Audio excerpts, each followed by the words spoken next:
Let's go Falcons! Hey yo, batter up, let the bout begin. Solano Falcons, bout to show you how you win. Cause this is our year, man, forget the past. We taking over right now with our pitching staff. Yo, it's game time, so let the games begin. Solano on the field and we gain in a win. Hey yo, it's game time, don't you hear the people chant? Cause this is our house, make way for the champ, it's game time. Welcome everybody, Chris Bagley along with my broadcast partner Soa Balazzi here on the Solano College Sports Network on a bright and sunny day at Billy and Louise Yarborough Stadium. So it feels good to be back. It really does. I'm really excited to be here. The sun is out. There's barely any clouds. I'm just ready for some good old-fashioned baseball. Couldn't agree with you more. Now, first-year head coach Tyron Salampa leading this freshman-heavy squad in Solano. Not a lot of returning players. What do you expect to see from the Solano team this year? Well, when I interviewed Coach Tyron Salampa, he did mention, of course, there are more freshmen than returning players, but he's relying on the returners right now, the sophomores, to kind of mentor these kids and teach them and show them the way. And he's also not letting players get used to the positions that they're playing. There's some players that are used to only playing catcher or second base or shortstop, and he just doesn't want them to get too reliant on that and wants to change it up kind of. Yeah, a lot of flexibility Salampa has in his first year as head coach, after serving 5 years behind former head coach Scott Stover. Now, Soad, you have the starting lineup for the visiting Mateo? Yes, I do. All right. Hitting first, playing right field, we have Jack McCarthy. Hitting second, playing shortstop, we have Kevin Jordan Jr. Hitting third, playing second base, we have Everett Lau. Cleanup hitter, Chris Papapetro, playing center field. Hitting fifth, we have Angelo Bartolian, playing third base. Hitting sixth, we have Alec Eckerman, DHing today. Hitting seventh, Nick Necht, playing first base. Hitting eighth, we have Jonah Gonzalez playing left field. And hitting ninth, we have Kialo Ramos catching. And then the pitcher today, we have Sean Purcell. Thank you, Soad. And now your starting lineup for your Solano Falcons. Roberto Diaz, shortstop, Jesse Bethel High School. Jared Denning, catcher, American Canyon High School. Bryce Perbolinski, DH, Liberty High School. Kyle Krebs, right field, Carson High School. Nathan Gutierrez, first base, the American Canyon High School.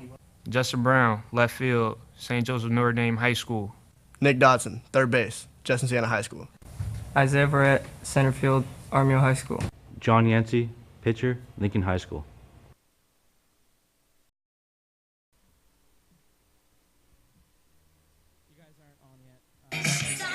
Welcome back, everybody, as we're set to get underway, as pitcher John Yancey is getting ready, throwing his warm-up pitches.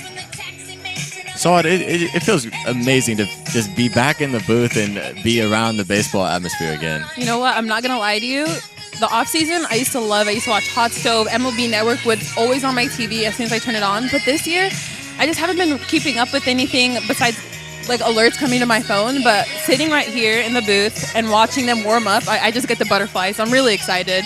And I'm also really excited to see how Solano plays this year. I mean, we don't have, Captain Jack Priding anymore. We don't have like the returning players, but I am really excited to see what they have.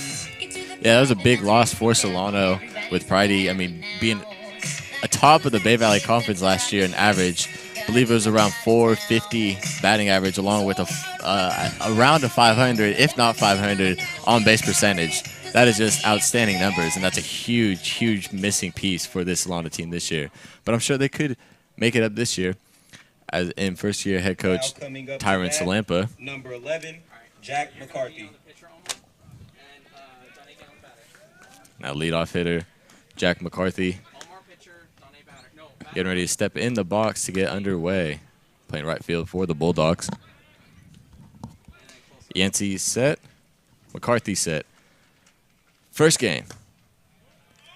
Ball in the dirt. How'd that feel? Feels good. It really does. It's a beautiful day to be here. Yeah, the weather, it just makes it. icing on the cake as McCarthy takes a second pitch fastball in there to even up the count.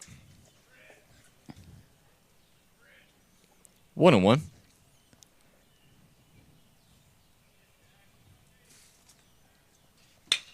Changeup driven into center field.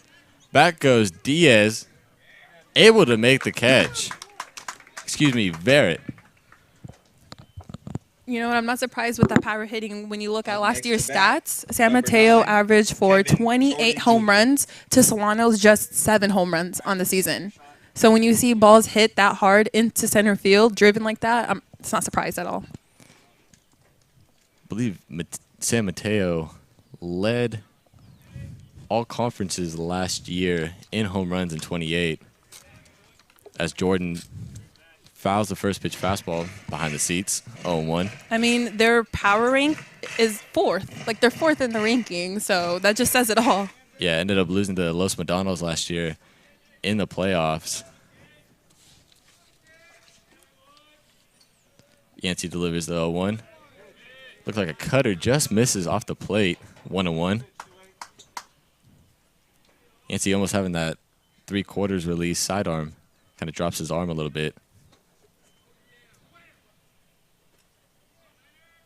The 1-1.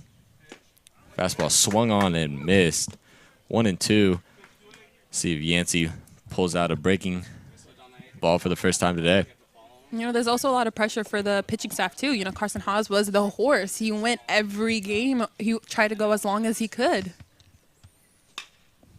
Curveball fouled right side out of play. Jordan still alive.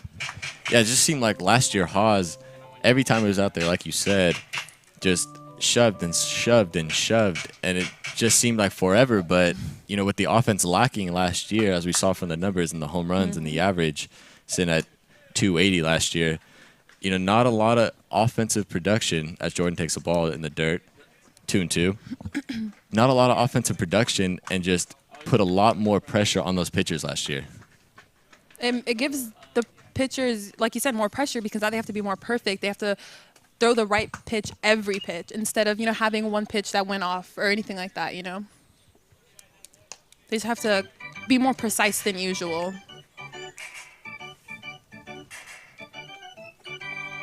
Yeah, pitchers this year for Solano.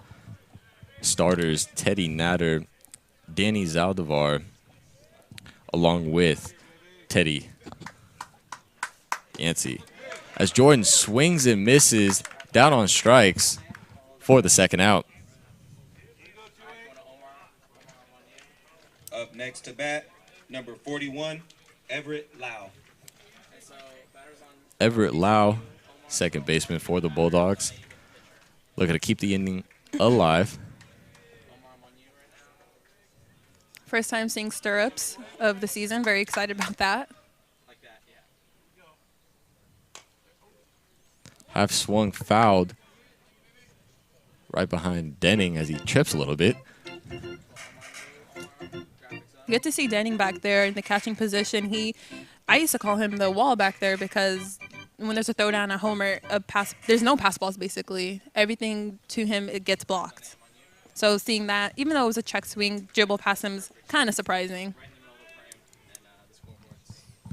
Yeah, the man is just a block back there. Mm-hmm. Nothing really gets past him as Lau fouls that left side out of play, down 0-2 quickly.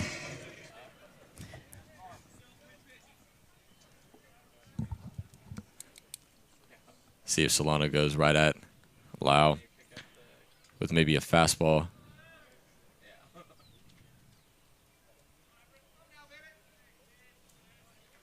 Yancey looks in, takes the sign. The pitch, looked like a changeup, kind of slipped off his hands, 1-2. 2 outs, 1-2. What do you think he's going to throw here? Or what should he throw? That 2 changeup kind of slipped out of his hands. I wouldn't be surprised if he threw a breaking ball in the dirt. Maybe went fastball in on the hands. We'll see here. The 1-2 from Yancey. Fastball up. I mean, if you're going to miss, you're going to miss high, too. Especially when the count was 1-2. No loss there.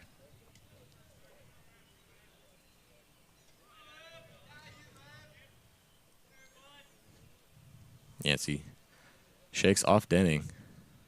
Finds a pitch he likes. Fastball on the outside part of the plate. Catches Lau looking, and that'll end the inning. No runs, no hits, no errors. Your Falcons will be up right after this. This is John Yancey, and thanks for watching Solano College Sports Network.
Roberto Diaz making his way to the plate to lead off for the Falcons, playing shortstop this year. One of the veteran players that Coach Lampa is looking to mentor these, incoming freshmen. He definitely has a presence at the plate and defensively as well. Yeah, it seemed like last year he was all over center field making amazing plays for the Falcons. As Prozel is ready. Fastball in there. 0-1. He's a great piece because, like you said, you could play him center fielder today, shortstop. He also plays second base. So you could use him basically anywhere. He also pitched last year, too, if I'm not mistaken. Yeah, a couple appearances as he grounds on and over to the second baseman. Unable to make the play is Lau, and that'll be an error. So E4 to start off the game for the Falcons offensively. So he's Diaz at first with Caravantes stepping up. Second baseman for the Falcons. Not necessarily what you wanted if you were Lau. Start off the game. Prozel checks on Diaz. Especially because it looked like it was going to be a routine play, the routine out, and now he's on first base. And he's a stolen base threat, too. Diaz, decent speed. As Caravantes shows bunt, fouls it back. 0-1. Playing a small ball right now, trying to just get him over and just keep the line moving. Not really a bad way of starting the game. It's only the first inning, so why not play small ball? Diaz, 2 stolen bases only last year. Kind of shocked by that myself, yeah. I made him sound like he was Ricky Henderson. He did show Yeah. really good speed last year, like we said. Caravantes takes a fastball up at the chest to even up the count. Caravantes wearing the stirrups today. Every time anyone wears stirrups, I'm going to have to mention it. I love the throwbacks. Just like you did last season. Yeah. And guess what? I'm going to talk about you and the Yankees, too. It's understandable. As he takes a curveball in there.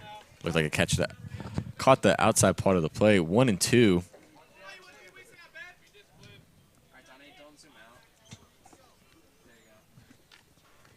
Full count here. What do you expect?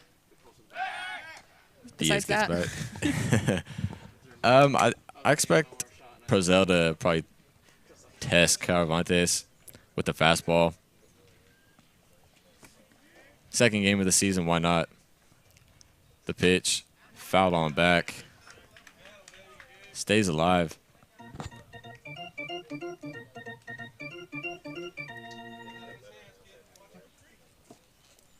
Loving the new sound effects that they've added to the soundboard.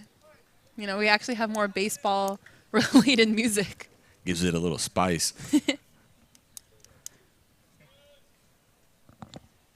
The 1-2. Curveball swung on a miss. There goes Diaz. Overthrow by Ramos. We got a time. And we got a... Looks like hitter's interference. So Diaz goes on back to first as Caravantes swings and misses for the strikeout. And now the umpires are going to go ahead and discuss this. So a little helpful hint for anyone that ever wants to keep score, never do it in pen because something like that can happen. And now it looks like Roberto's on second when he's actually on first. So just a little hint, always do it in pencil. Catcher wearing number 21, Jared Denning. And now because of the hitter's interference, Diaz is ruled out, so that is a double play. So Jared Denning, catcher for the Falcons, steps up. 2 out, trying to keep the inning alive.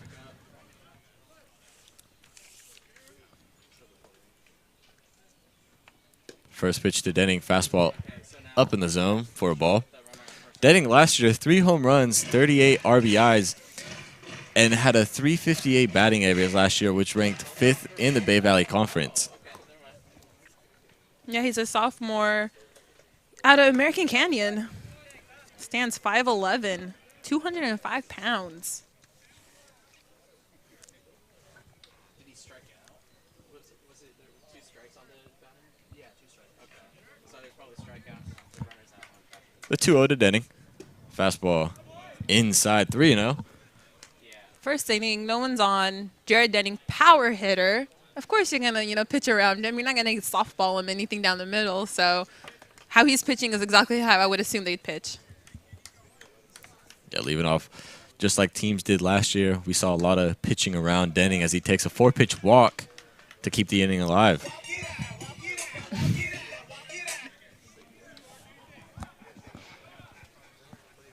Up next to bat, DH, number 7. Now cleaning up for the Falcons, stepping in. Number 7, Bryce Privilinski, DH in today. So obviously his favorite player is Yoenis Cespedes with the walk-up song. So really digging that. 2 out, runner on first. Pitch from Prozel, swung on a miss, 0-1. That was a big, healthy hack. Yeah, it seemed like Privilinski was trying to swing one for the fences right there. Just missed. He's like, I'm hitting cleanup. Let me show you guys what I got. Prozel with a long glare down to Denning at first. Delivers. Gets away from Ramos on the pass ball, so I'll leave Denning to go to second. RBI situation now for Privilinski. Great momentum for the Falcons to, after the double play happened, and now we actually have a runner on second base for Privilinski. See if Privilinski can drive in the first home run for the Falcons. So he gets a curveball in there, somehow finds the zone. Not sure where that hit. The inner pitcher of you is really upset with that, huh? I just thought that was almost at his hands. But found the zone, according to the umpire. 1-2 from Prozel. Swung on, hit left side. Over there is Jordan. on over to Necht, unable to make the play. And Denning is going to go ahead and score on the E6 on the throw. Nice job from Privilinski, able to make the defense play defense and force an error. And Denning did get on via the walk, so it just shows you that any opportunity given is a waste because, look, he walked and then he ended up scoring. Granted, it was an error, but like I said, error, walk, those are given to the Falcons. So it ends up biting San Mateo in the butt at the end of the day. Errors will kill you. And that pass ball, huge for the Falcons, especially for San Mateo, because if that ball didn't get away from Ramos, Denning wouldn't have been able to score on that play. And Krebs, first pitch gets hit in the back. So it'll be first and second. Prozel under a little bit of pressure here. Looking to find his way out of the inning. First baseman wearing number 11. It could all go back to the error, that Lau had. It messes up the pitcher's mentality. And now, like we were talking earlier about pitchers having to execute more because of lack of offense, pitchers have to execute more because of lack of defense. They have to try to strike out more, which leaves the opportunity for hitters to hit the ball. And it's just bad recipe right now for San Mateo. Yeah, Prozel yet to give up a hit. Yet one run across the board as he throws a first pitch fastball to Gutierrez for a strike. Gutierrez, two-way player, 15 RBIs last year along with a 231 average. Had a home run against Merced in their last outing. Also a sophomore at American Canyon. Stands 5'9", 200 pounds. Gutierrez steps out. Gets a little bit more time. Prozel sets. Gets a sign from Ramos. The pitch. Fastball out. 1-1. When I interviewed Nate Gutierrez, I've actually interviewed him multiple times. I asked him, what does he like to play? What does he prefer, first base or pitcher? And he says, obviously, whatever coach wants him to do. But he said growing up, his favorite player was Tim Hudson from the Oakland Athletics. So that kind of just shows you more of a pitcher kind of guy. Ball down, 2-1. Looked like a changeup from Prozel. Gutierrez looking to add some insurance for the Falcons. You got Denning on second, Krebs on first. Krebs hit by the pitch. Pribilinski on second as Gutierrez fouls that left side out of play. Reach on the air from shortstop Jordan. These sound effects, they're awesome. Kind of reminds me of Matt Vasgersian's sound effects on Hot Stove. Always has some type of funny remarks on that. I'm a fan, so keep them coming, guys. And, baseball's a quiet game. Like, you hear the birds chirping, so adding a little here and there isn't going to hurt you. Just don't overdo it like the Dodgers. Of course you say the Dodgers. As ball gets away from Ramos on the wild pitch from Prozel. So I'll move Pribilinski up to third, Krebs to second, and a full count to Gutierrez.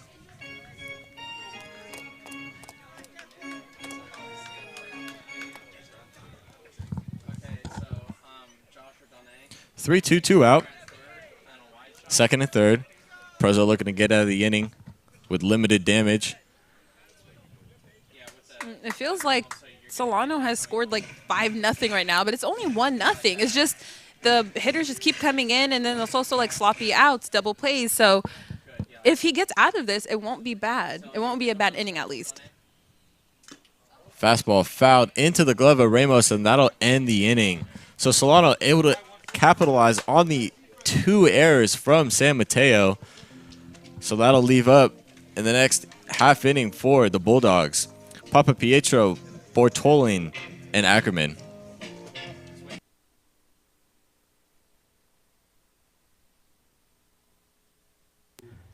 Hey there, Bryce Pribilinski. Thanks for watching the Solano College Sports Network.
Chris Pietro, center fielder for the Bulldogs, leading off the top half of the second. As Yancey delivers a first pitch fastball up at the letters for a ball.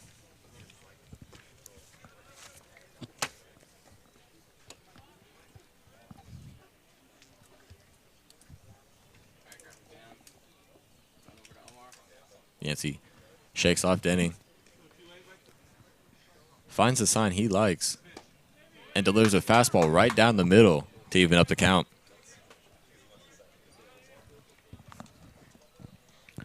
Pietro, that's an interesting last name. It's a mouthful. It definitely is. That's why I haven't been saying his name.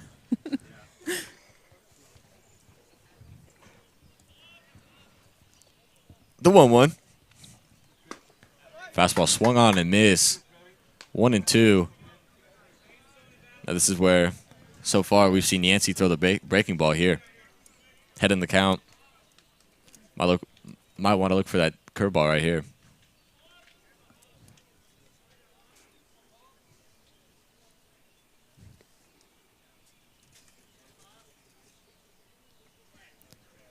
The 1-2 swung on and missed. It looked like a changeup from Yancey. That'll be his third strikeout of the day already. Coming up to bat. Only the 20, top Angelo half of the Portola. second inning, and we already have 3 Ks. And you're up 1-0. So far, so good for these Falcons.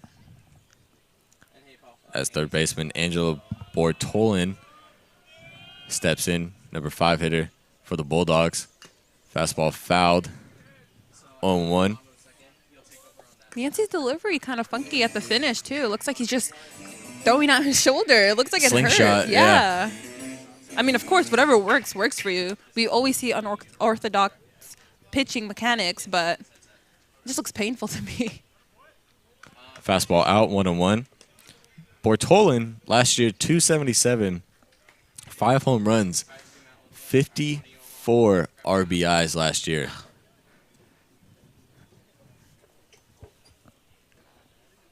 That just shows you the damage that this lineup can do to you. Fastball finds the zone. Bortolin did not like the call as he's down 1-2 quickly. But when you have a pitcher that's throwing strikes and an umpire that's calling them too, it just shows you that baseball won't always be in your favor. Curveball swung on, hit into center. Able to make the play is Verrett for the second out.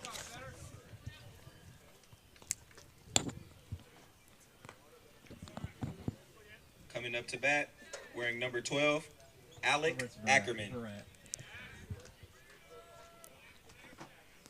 DH Alec Ackerman. Looking to keep the inning alive for the Bulldogs. First pitch fastball. Foul back out of play. Ackerman, a freshman out of Parker, Colorado, it looks like right here. Standing 6'1", 175 pounds.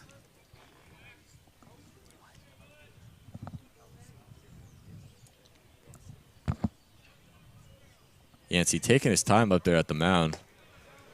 Delivers a fastball for a ball. 1-1. Yancey, a slow working pitcher, to say the least. I mean, pitchers control the pace of the game. Look like a slider. Out of the zone. 2-1. You think we'll ever see a pitching clock in college? In college? Yeah. Because I know they're doing it in the minor leagues, and I believe the Baseball Association vetoed the deal for Major League. But do you think you'll ever see it here? I mean, if it's already implemented or trying to be implemented in the MLB and along with the minor leagues, there's without a doubt it's going to be implemented in the college level.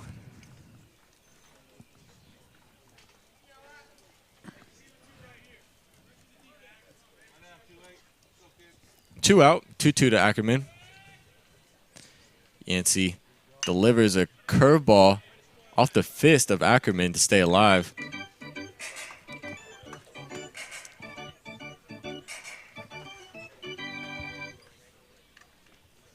Yancey looking to have his second 1-2-3 inning.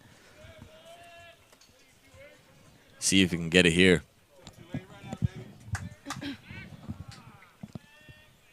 As he was taking too long, according to Ackerman, as he steps out.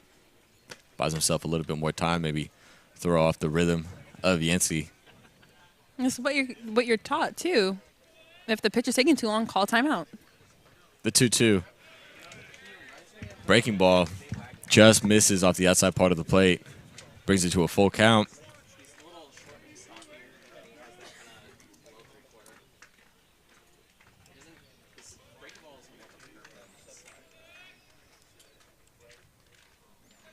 The 3-2 from Yancey. Fastball swung on, popped up right side. Gutierrez does have room. Able to make the play to end the inning.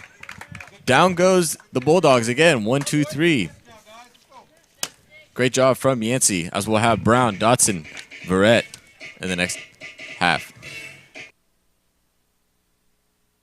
This is Justin Brown. Thank you for watching the Solano College Sports Network.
Welcome back, ladies and gentlemen. As we'll have left fielder Justin Brown to lead off the bottom half of the second. Next to bat, slide fielder, wearing number 36, Justin Brown. Justin Brown, sophomore out of Oakland, went to St. Joseph, Notre Dame.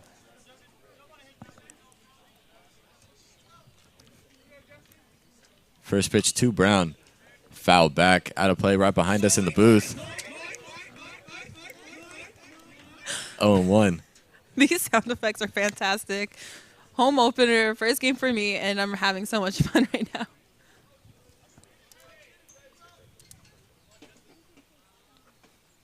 Prozel delivers. Fastball at the letters, swung on and missed from Brown. Quickly down 0-2.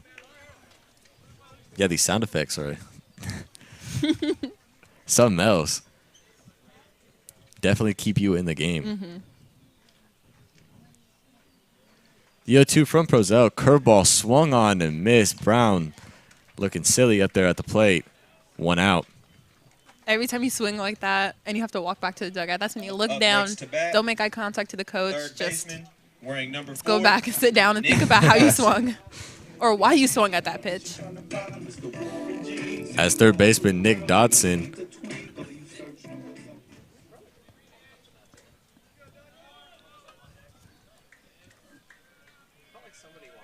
looking to get something started for the Falcons. First pitch from Prozel outside. Nick Dodson, a freshman, again out of American Canyon, went to Justin Siena, along with fellow sophomore Cameron Michael, excuse me. Brother of Joey. Also the brother of Joey Dodson.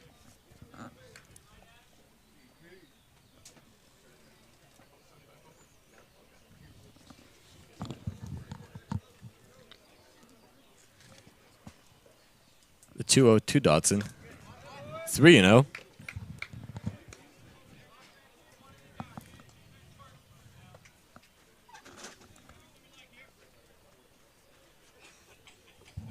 Dotson looks exactly like his brother up there at the plate.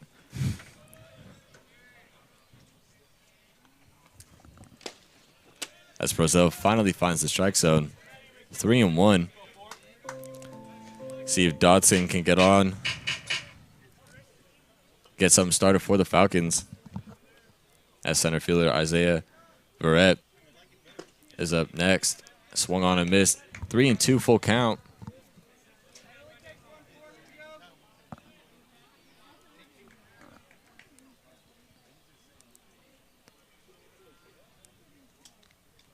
The 3-2.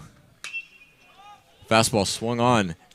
Hit in left field out of, foul territory. Caught by Jordan. Phenomenal play over there in left field. Usually when you see balls hit that way, it's usually dropped. It's kind of like the foul territory in Oakland where it seems to never end. So great play by Gonzalez over there. Over the head, across your body, that's not easy to do.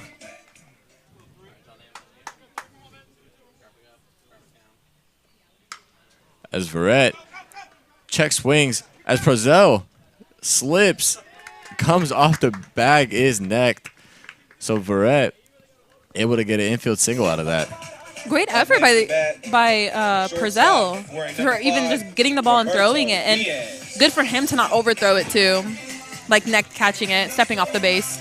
Yeah, lost his footing right up in front of the mound and unable to corral himself and make a good throw over there to neck. So that keeps the inning alive for the Falcons as Roberto Diaz will try to keep the inning alive. Looks like Brazel needs some more PFPs, pitcher fielding practice, for those that don't know that.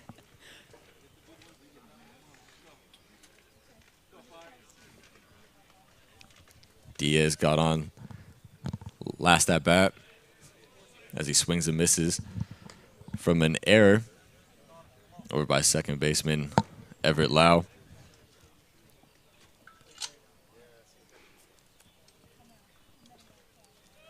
He was also a part of that double play.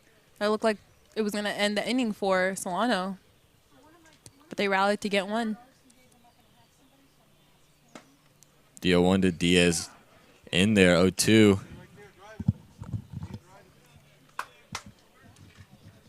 Now Brazel has a couple pitches to play with.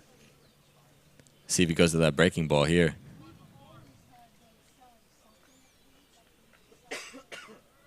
Looks on over to Verrett. At first, there goes Verrett. Breaking ball for a ball. Unable to make the catch is Jordan, so that'd be a stolen base for Verrett. See the speed on Isaiah, just dashing to second base, putting pressure on the catcher to make an air throw like that. Okay,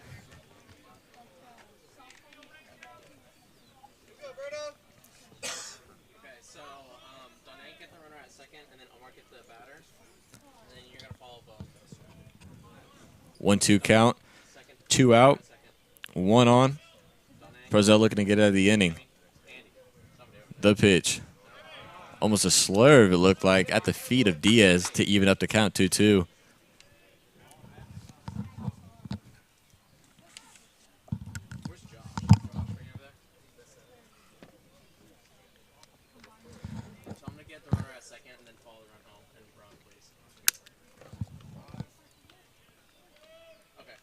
Brazel sets, delivers. Hit on to left field.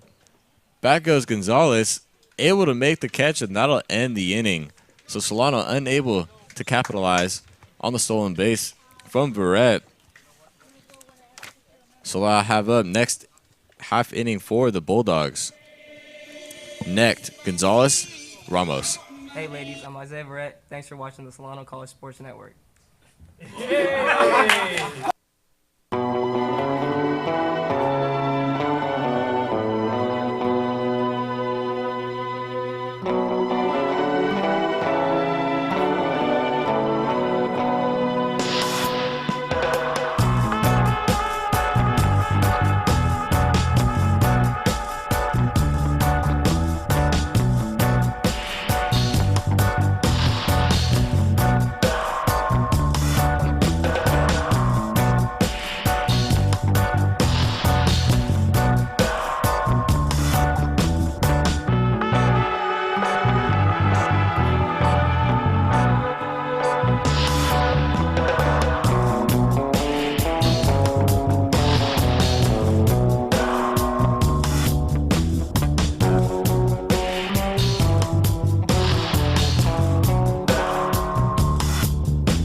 Welcome back. Nick Neck, first baseman for the Bulldogs, leading off the top half of the third.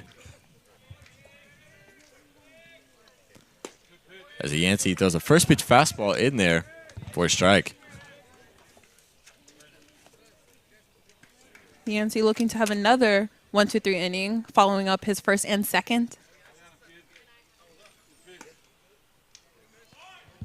Outside, 1-1. Yancey, 4 Ks in the 2 innings he's worked thus far.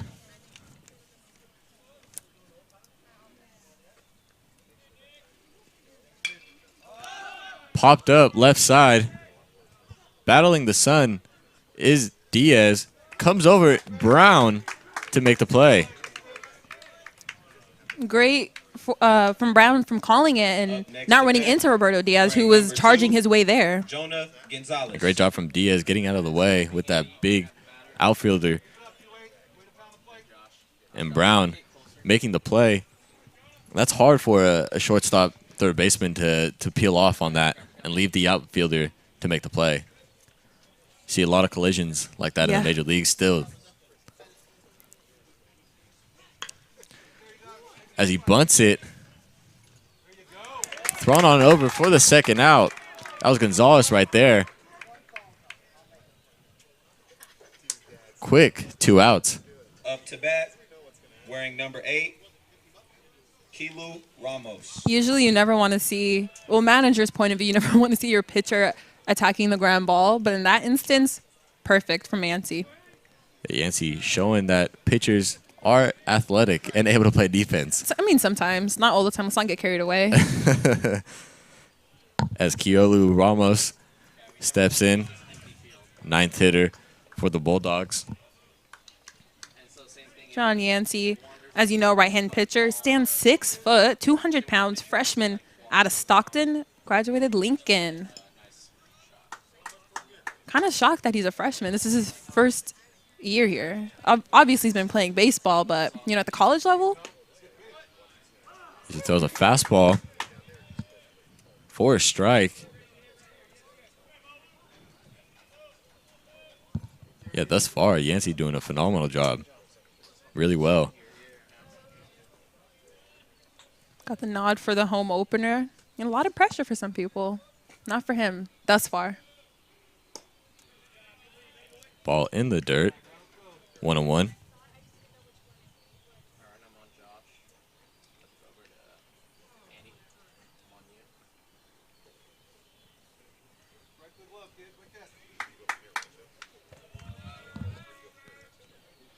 The 2-1 from Yancey. Hit into left field. Coming in is Brown. Calling off everyone to make the play. 1-2-3 yet again for Yancey. Falcons, bottom half. Caravantes, Denning, Pribolinski. My name is Jared Denning. Thank you for watching the Solano College Sports Network.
Gabe Caravantes leading the inning off for the Falcons.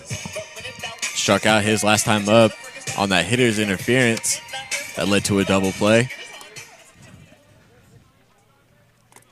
Just to give a little shout out to the PA announcer today, Dylan Collins. First baseball game, usually does the Solano basketball, men and women.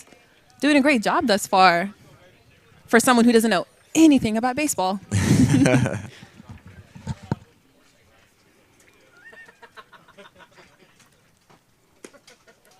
Carvantes takes a fastball out.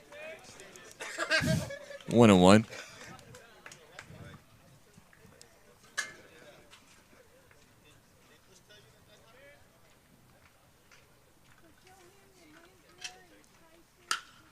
As he drives it center field, in comes Papa Pietro for the catch.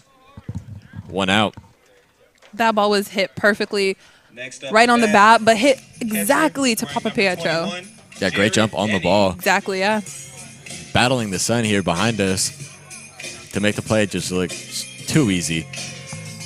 As catcher Jared Denning will step up, walked his last time up, and scored on that error in the first inning. As he takes a breaking ball, look like a changeup, in there, top of the zone for a strike. Baseball gods definitely in our favor today with the weather. The sun is out, no clouds, they went away, and it's a little breezy, but it's perfect for some baseball. Denning just gets a piece of the breaking ball, quickly down 0-2. As the umpire will go ahead and talk to Prozel. Probably told him not to throw that again so he wouldn't get hit. Some laughter, that's always a good sign. Not good if you're Denning, because a between call could lean towards the pitcher's way. The 0-2. Fastball up near the head of Denning. 1-2. See if that was a setup pitch here. Maybe another breaking ball in the dirt. Looks like it. Except that one 57 feet instead of the 60 feet. Hey, Good ladies, stop right I'm there Isaiah from Barrett. Ramos. Thanks for watching the Solano 2-2. Sports Network. You think Denning's going to get anything to hit? This would be the pitch right here. Fastball swung on and missed from Denning. That would be the second out. Fastball up to the letters. Denning just unable to get his hands quick enough. Wearing number 7, Bryce Pribolinski. Bryce Pribolinski will make his way. Reached on the error last time up, which ended up driving in Jared Denning as he takes a curveball just inside for a ball. So far, good inning for Sean Brazil. No one on. 2 outs. Looking to get out the inning unscathed. Pribolinski takes a ball out.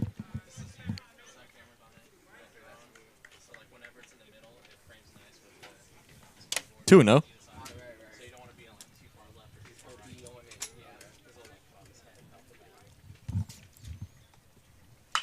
Pribolinski drives out over the left side. Able to corral the ground ball is Bortolin on over to neck to end the inning.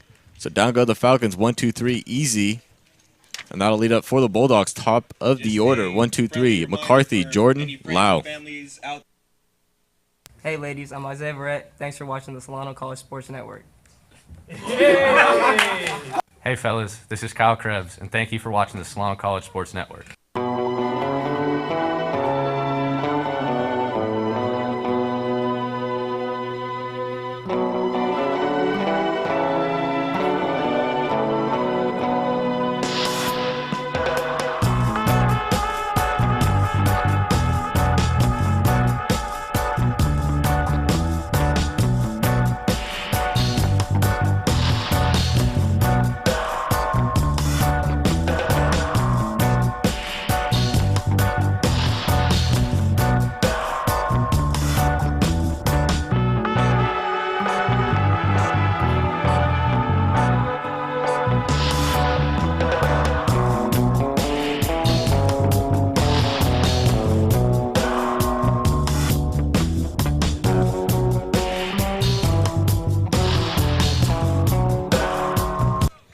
Jack McCarthy Wearing number 11.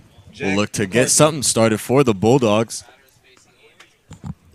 as the Bulldogs have had 3 innings against them. McCarthy flew out to center field his last time up.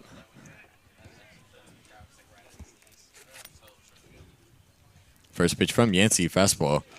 Catches the outside part of the play, 0-1.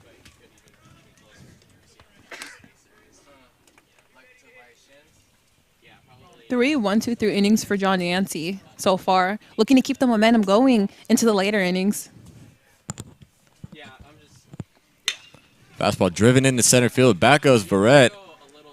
Under it, makes the catch for the first out. Looked like a missile right off the bat. Very impressed with the outfield today. There's been a lot of, for both sides, there's been a lot of balls hit that looks like it's going to drop, whether fair or foul, and they just come up with it. So very impressive for both sides, especially those missiles that have been hitting dead center. The in-betweens, always the hardest ones. At shortstop, Kevin Jordan looking to get on. Fastball out. Struck out his last time up. One of the 4 strikeout victims. Yancey, 10 straight down. Has yet to allow anyone on base. As Jordan fouls it back. 1-1.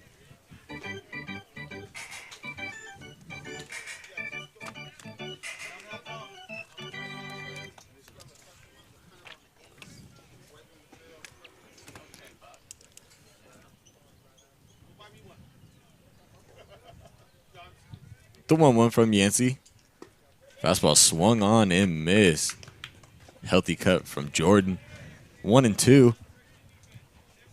What do you expect Yancey to throw right here? Definitely expect him to throw a breaking ball. It's either that or his fastball. That's the two that he's most comfortable with. He's been throwing more in the game. We'll see right here. The 1-2 from Yancey. Just gets a piece of it. It's Jordan. Out on his front foot. You know, Chris, I've been trying to learn my pitches. I've been trying to learn, change up, curveball, fastball, 2-seam fastball, 4-seam fastball, but it just seems to never end. So I'm just going to stick with throwing those questions to you. Jordan drives it into right field. Making the play is Krebs. How about that one? Showing the athleticism in right field. Laying out on that ball. That was fantastic by Kyle Krebs. Laid out on that. That was fantastic. Number 41, Everett Lau. Nice job out there in right field from Kyle Krebs. I'll have Everett Lau try to keep the inning alive for the Bulldogs.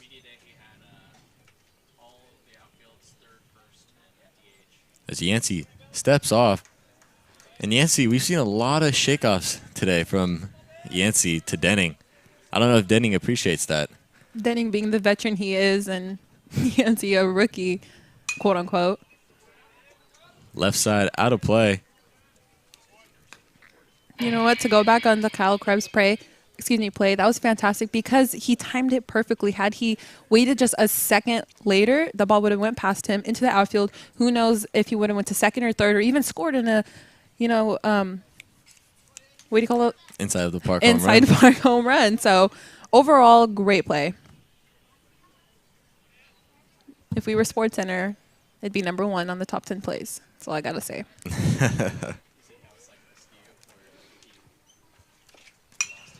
Fastball behind us in the booth once again. I feel like I've been saying that all day.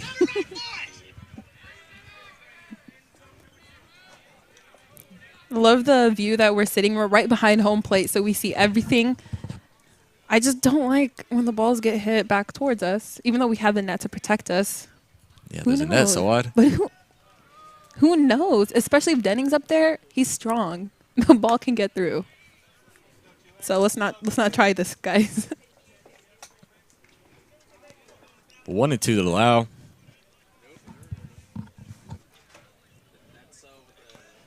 See if Yancey turns to his breaking ball. Head of the count. In the dirt, 2-2.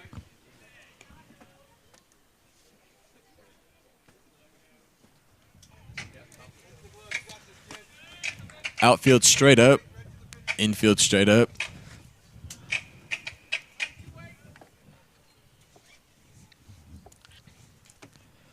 Lau struck out looking his last time up.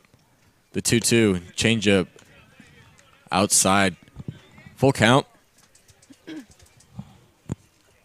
mean, like you said, Yancey has been shaking off Jared Denning a lot this game, but you haven't seen Jared go up there and talk to him, having a little pitcher-catcher meeting. And that just shows you, although he is shaking him off, they're still on the same page. Fastball catches Lau looking once again. 5th strikeout of the day for Yancey, and he keeps rolling. That'll bring up the middle of the order for the Falcons. Krebs, Gutierrez, Brown. Hi, I'm Nathan Gutierrez. Thank you for watching the Solano College Sports Network.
Welcome back as we have a new pitcher for the Bulldogs. Austin Moberg, freshman out of Monterey, 6'3", 165. Lengthy relief pitcher for the Bulldogs. Looking to keep them in the game as they're down 1-0 heading into the bottom of the 4th. As Krebs hits a soft grounder, third base side, fields it cleanly, is Boratin and necked, able to corral it to make the play. You know what? After the play that Krebs had in right field, that's not really the at-bat you want, but what can you do?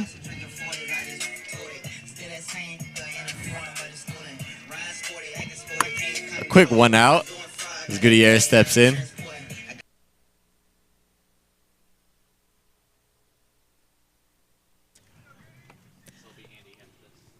First pitch to Gutierrez in there. Fastball. 0-1.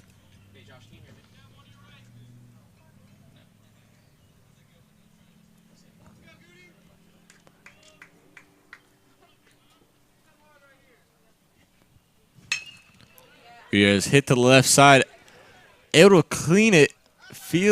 Wow. Gutierrez able to get on. Infield single. That was just a fantastic play to lay out on that. Get up on time and throw down to first. Gutierrez just had the right amount of steps to, beat the throw. But fantastic play. Laying out is Jordan. That was a great effort right there. That was a great effort. And let me be dramatic real quick. That was, Derek Jeter-esque. I was just about to say that. Throwing it to your team right now. It is Chris and I. We are known for our player comps, so look out for that this season. As Brown takes the first pitch, strike 0-1. Brown struck out his first at bat.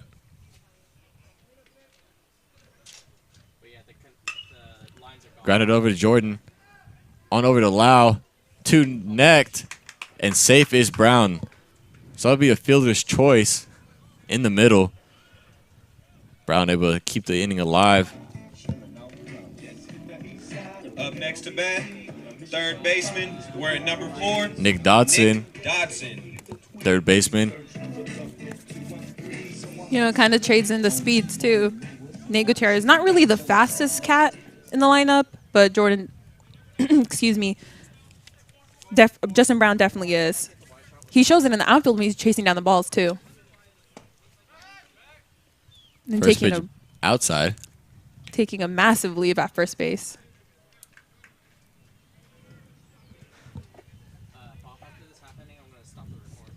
And why not? I mean, you've seen in the MOB, John Lester can't really throw over to first base. Test the pitcher. Definitely, but you have to worry. Keep an eye out on the snap throws by Ramos.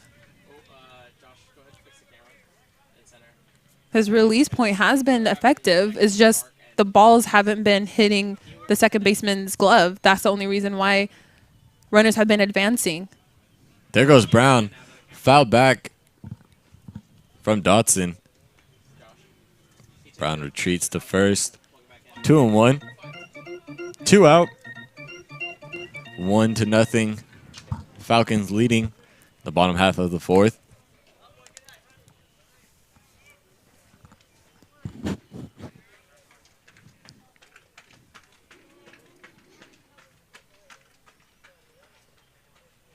The 2-1 swung on and missed. 2-2. Nice pitch right there from Moberg.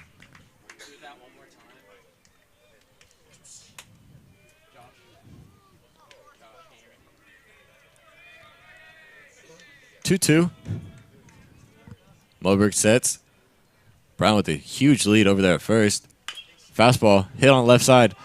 Unable to make the play is Bortolin. And here comes Brown, third base. He's in there. Dodson over to second. So that'll keep the inning alive. Up next to bat, center fielder, wearing number 3, Isaiah Barrett. Ball just kind of died right there for Bortolin. It was taking a little bit of, some hops, and as soon as it gets to him, it just goes right past him. And it reminds me of that World Series play with the Red Sox first baseman. Bill Buckner. There you go. The Bill Buckner curse. Of course I remember that. It's the Red Sox. How could I not? Our producer, Brian, is not happy with that little comment, but, I had to say it. I had to throw it in there.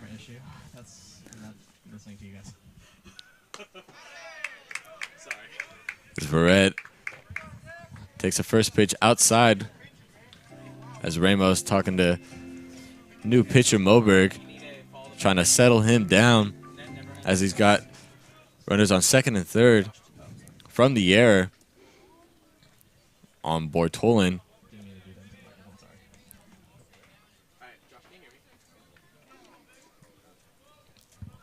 Moberg out of the windup. Fastball out of the zone. 2-0. On that play by Bortolin, there's nothing much you can do. He sat upright. He put his glove down. The ball just took not even a weird hop. It just died down and went past him. So he did everything correct. It's just in that moment, it didn't go his way.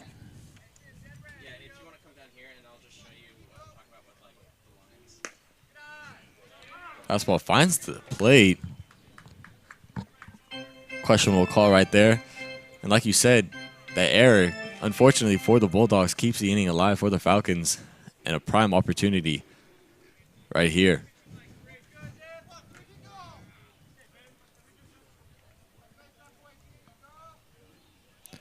Shows bunt is Verrett. Pulls back.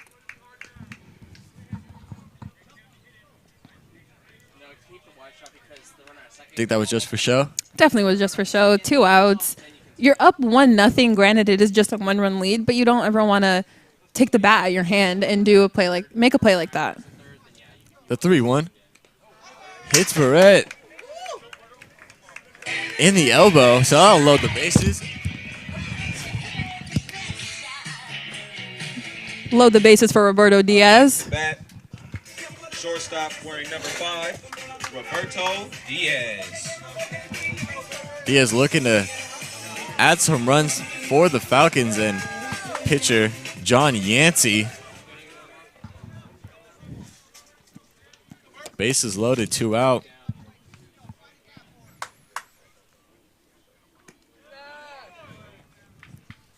Ball in the dirt. 1-0. Roberto Diaz, switch hitter, stands 6 feet tall, 170 pounds, sophomore, out of Vallejo, Bethel High School. The 1-0. 2-0. As Ramos will go ahead and once again talk to his new pitcher, Moberg, and we'll have a mound visit officially. Well, in the situation for Moberg, you don't want to come into a game that's 1-0 and have it bases loaded.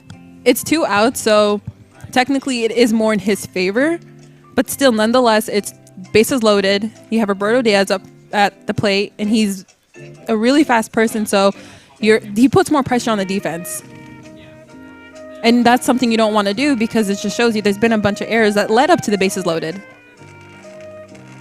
So just pressure all around. Yeah, defense playing a huge role in this game thus far, as the Bulldogs have 3 of those already.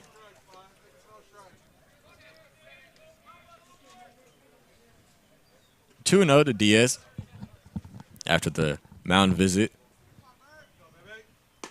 Fastball finds the zone, 2-1.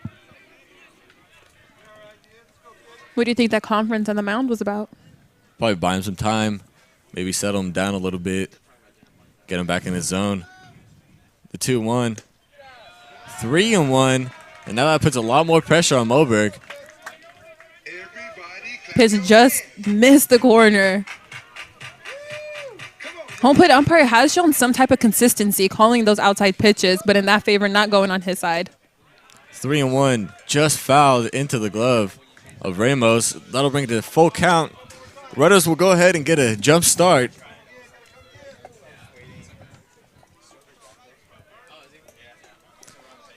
Three, two out. Runners will go ahead. The pitch. Swung on, hit left side, 5-6 hole. That's a base hit. And that'll bring in 2 runs for Diaz. And the Falcons go up 3-0.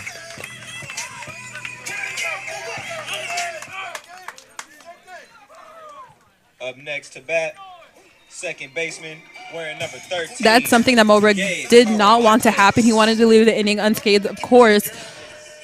But to just get in that gap and score 2, had he left the inning with just 1, fine, 2-0. Now it's 3-0, adds more pressure. Inning is still continuing. Still 2 outs in the inning.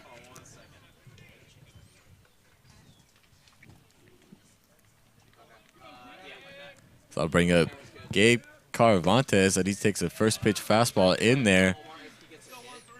And you got to wonder if Prozel was in for the Bulldogs still. I mean, he had a groove going. He did. But nonetheless, decided to go with the pitching change and hasn't paid off thus far. There goes Diaz, throw on over to second, and he is hosed down from Ramos to end the inning. So Falcons able to capitalize on the error from Bortolin and get 2. They go up 3-0. We'll have the middle of the order for the Bulldogs. Papa Pietro, Bortolin, Ackerman.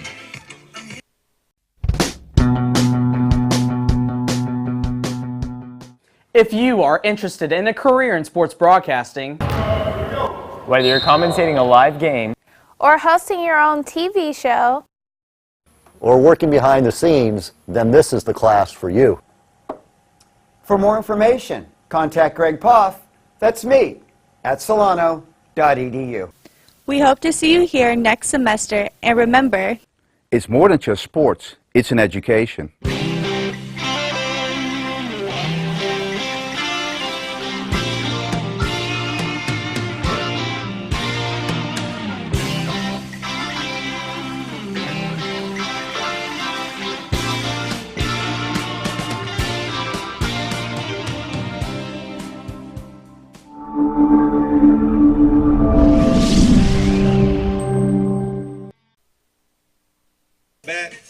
Welcome back.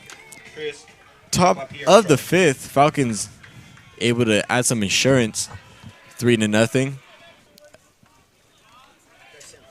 As John Yancey is back on out there in the 5th. Has yet to give up a base runner, let alone a hit thus far. Broadcaster's jinx. Are you kidding me, Chris? That's broadcasting 101. You never bring that up. So the broadcasters always bring it up. It's always the outside sources that become the jinx. Not in the 5th.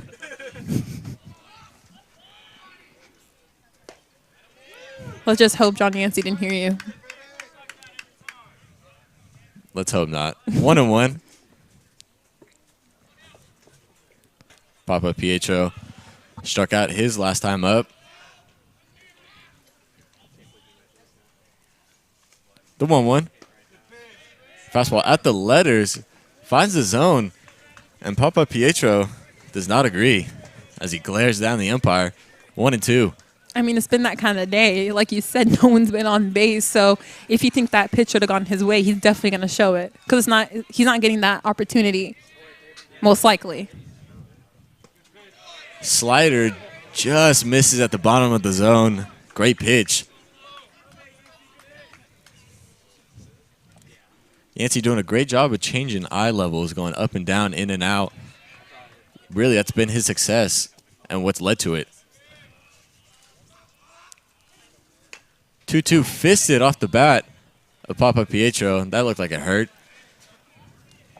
Went to his knee and still swung and finished. That was just very uncomfortable to watch. And he hit it, and it didn't sound like he hit it good at all, too. It sounded like it hit him on the, not the barrel, but the knob almost. Luckily, it went foul. Stays alive.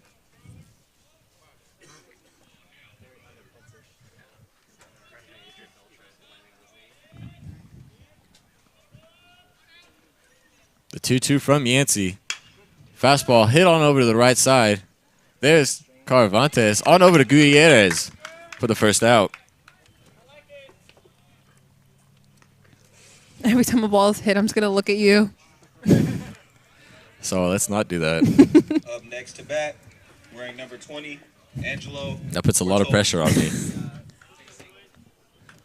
I'm so sorry, but you put pressure on him by announcing that to the world. Yancey's doing his thing up there. That is true. And he's changing it up. There's been a bunch of balls hit hard and grounders and, like you said, 4 strikeouts. So he is changing it up on the field. Great job. As Bortolin steps in, fouls first pitch fastball back behind us. What is that? What is the sound effect from? That's from Finding Nemo. It is, okay. When the bird, like, mine. Whoever updated the soundboard, thank you so much. I'm going to have so much fun this season. Change up low and away. 1-1.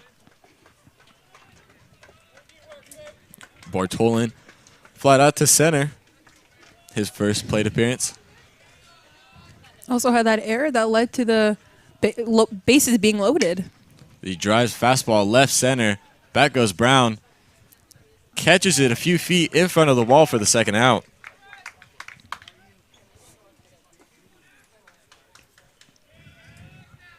Now, I'm not trying to pick on you, but when that ball was hit, did your heart kind of race?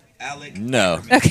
It was a changeup off the end of the bat. But still, anything can happen. That's the point. Of course, of course. So 2 out for Yancey. That'll bring up DH Ackerman. Struck out his first time up. First pitch fastball from Yancey in there. 0-1. Notice from Yancey, he attacks the hitters right on. You see a lot of pitchers, they kind of softball it, maybe throw it out a little bit, and Yancey's just been attacking the zone. Fastball off the fist from Ackerman. Foul back. 0-2.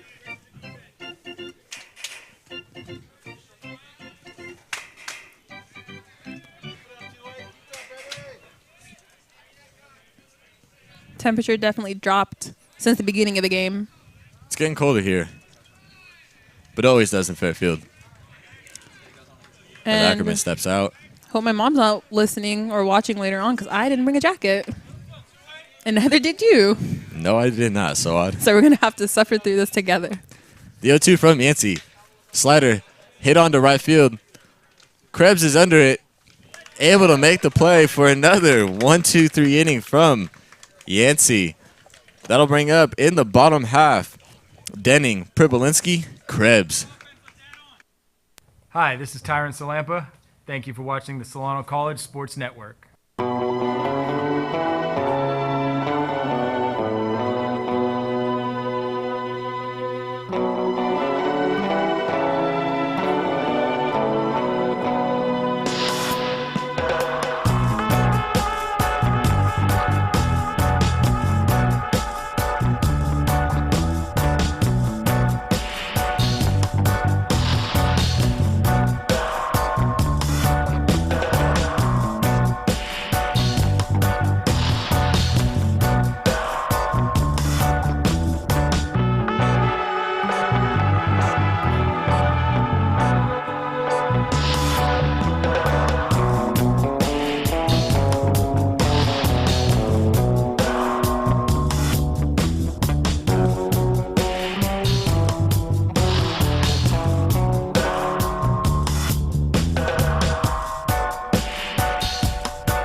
Welcome back. Second baseman, wearing number 13. Gabe Caravantes. will lead off. And excuse me, Diaz was thrown out on the stolen base in the last inning. So he takes a first pitch fastball for a strike.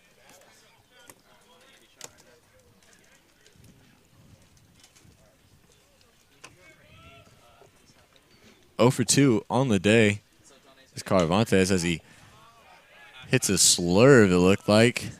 Foul back out of play, right side. Moberg trying to bounce back from the previous inning, which had the Falcons scoring 2, which brings up the score to 3-0 here in the bottom of the 5th inning. The 0-2, fastball driven into right field, right at McCarthy for the first out. Everything that's been hit to the outfield has either been foul enough that they can't even catch it or in their glove. It's been very impressive all around today. Jared Denning. Jared Denning, big power catcher for the Falcons, looking to get his first hit of the day as he takes a look like changeup, just kisses the outside part of the plate for a strike.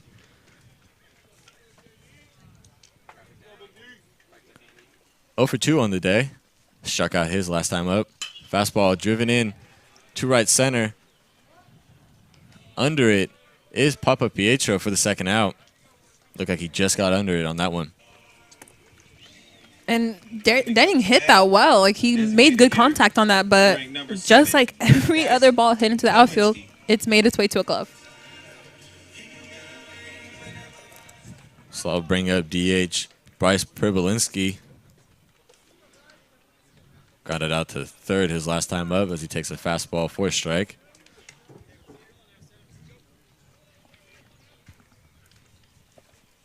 Moberg looking to have a bounce back inning from last as Pribolinski hits a dribbler to Moberg. Fields it cleanly on over to Neck to end the inning. So nice comeback inning from Moberg, 1-2-3.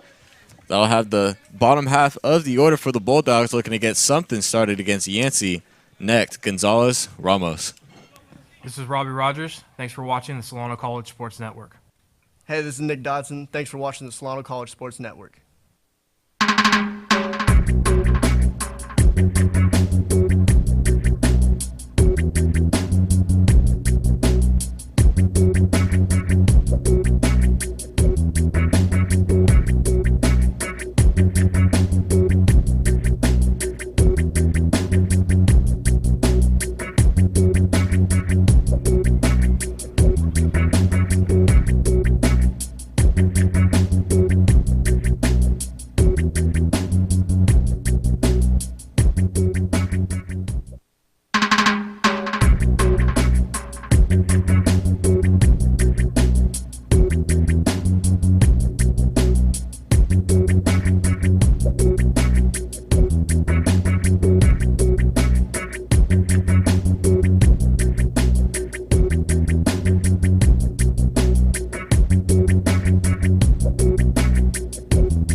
Welcome back.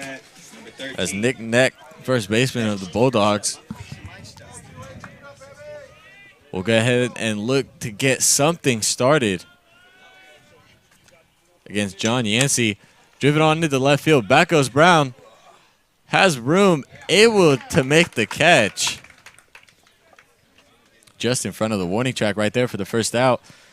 And once again, for one pitch, one out.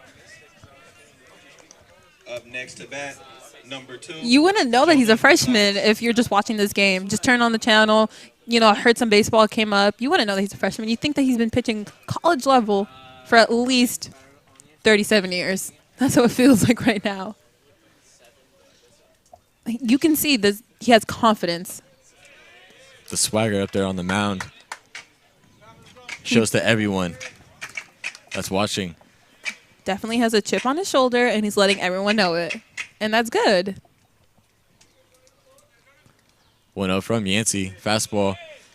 Strike. 1-1.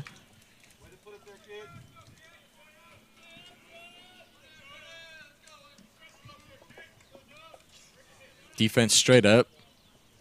Carvantes in a little bit at third. Playing for a bunt, maybe. I mean, at this point, if you haven't gone on base at all, I'd bunt too. But that's kind of against, what do you call it? Baseball rules, the unwritten rules where you bunt. Rules, yep. Where there's a blink kind of game going on. I'm not going to say it, but you all know what I mean. 2-2. I personally, I'm okay with the bunt. If it's a perfect game, if it's Tim Lincecum's no-hitter, if someone bunted, it's baseball. You have to win a game. Who cares if someone's throwing a no-hitter? Swing and a miss from Gonzalez. That'll be Yancey's 7th strikeout on the day. Just adding to just a phenomenal performance. 7 strikeouts, 5 1-2-3 innings. Fantastic thus far. Keely Ramos drives a fastball into center field, right at Verrett to end the inning. Another 1-2-3. We'll head to the bottom of the 6th. That'll be Krebs, Gutierrez, Brown. Hey, this is Nick Dodson. Thanks for watching the Solano College Sports Network.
Welcome back, ladies and gentlemen, as we have a new pitcher for the Bulldogs, Chris Apiciccia. That's a tongue twister. 5'8", 165 out of Sarah High School. Kyle Krebs leading it off for the Falcons in the bottom half of the 6th. First pitch for a ball.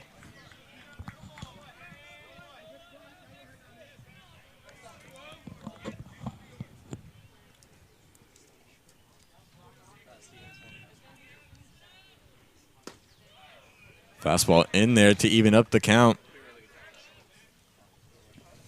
You know, Krebs had that nice play in right field to keep the no-hitter alive for Yancey. and at the time, I knew there was a no-hitter going on, but it wasn't really that evident. And when that happened and now you realize it, it was even more of a fantastic play. Jordan bobbles it at first. Wow. Okay. So Jordan, sorry, Sawad, bobbled it over that short, able to corral himself and throw it over the neck, but looked like Krebs was safe, although from over here, it looked like he was out. Solano's taking whatever they're getting at this point, trying to just add more insurance to the score and get Yancey the W. So even if it means it going like that, so be it. Another gift for the Falcons. See if they can capitalize once again as Gutierrez steps up. Singled his last time up. 1-0. I mean, a great recovery by Jordan to, like you said, correct himself. I guess just took, like, what, a second too long. And it looked like he got the throw over there in time. I don't know if Necht might have pulled his foot off too early as Ramos blocks it in front of him. Nice job right there. But that's yet again another error for the Bulldogs. And it leaves them at 6 on the day. It's not what you want to start off the season. 2-0. Check on over to first. And these errors haven't been, mental errors. It's been those type of errors where you could just slow down and you make the play, ball before play, and there wouldn't be an error. It's just they're thinking ahead, and that's where they're getting messed up. Gutierrez pulls it right side, just foul. 2-1.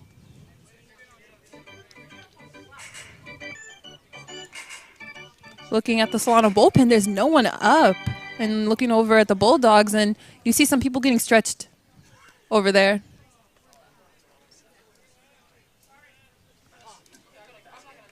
Shows the trust that Salampa has in Yancey. 2-1. Knuckled off the end of the bat. Gutierrez to even up the count 2-2. See if Salampa calls anything here. Maybe a hit and run. Who knows? Yeah, it's getting a little later. They are leading, so just be more aggressive and play the small ball kind of game. Jordan and Lau playing double play depth. As Gutierrez hits a changeup into center field. Under it is Papa Pietro for the catch for the first out. We've been talking about the soundboard. Let's put a name to that face. Kristen Butler has been amazing today with the music and the sound effects. Definitely, Christine Butler. And she did take the Solano College broadcasting class as well with Greg Poff. So she knows, about this class and doing a great job today.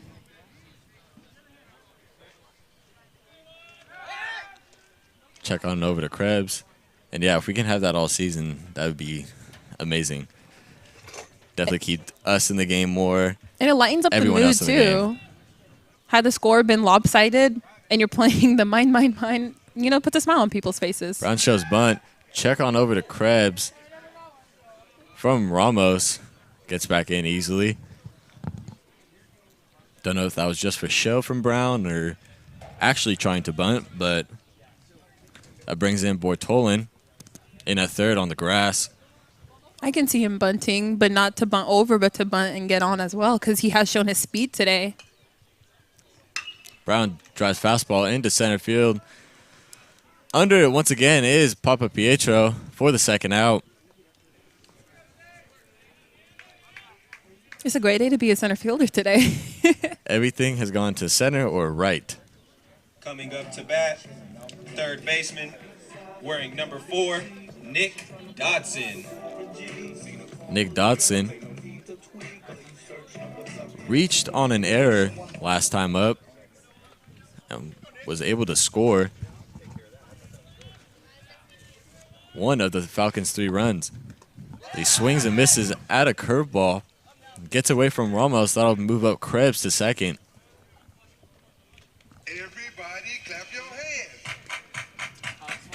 Another free pass for the Falcons.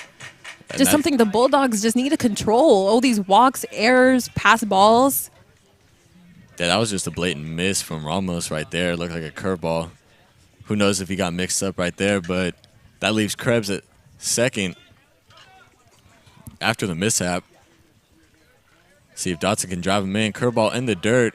Ramos able to keep it in front of him this time. 1-1. And all these errors, even if you haven't made one, gets in your head and makes you want to be that more perfect. So when you get crossed up like that, in some cases you overreact and the ball gets past you. But now that there's a runner in scoring position, that's when you have to tighten it up and just clean it up all around. Infield, outfield.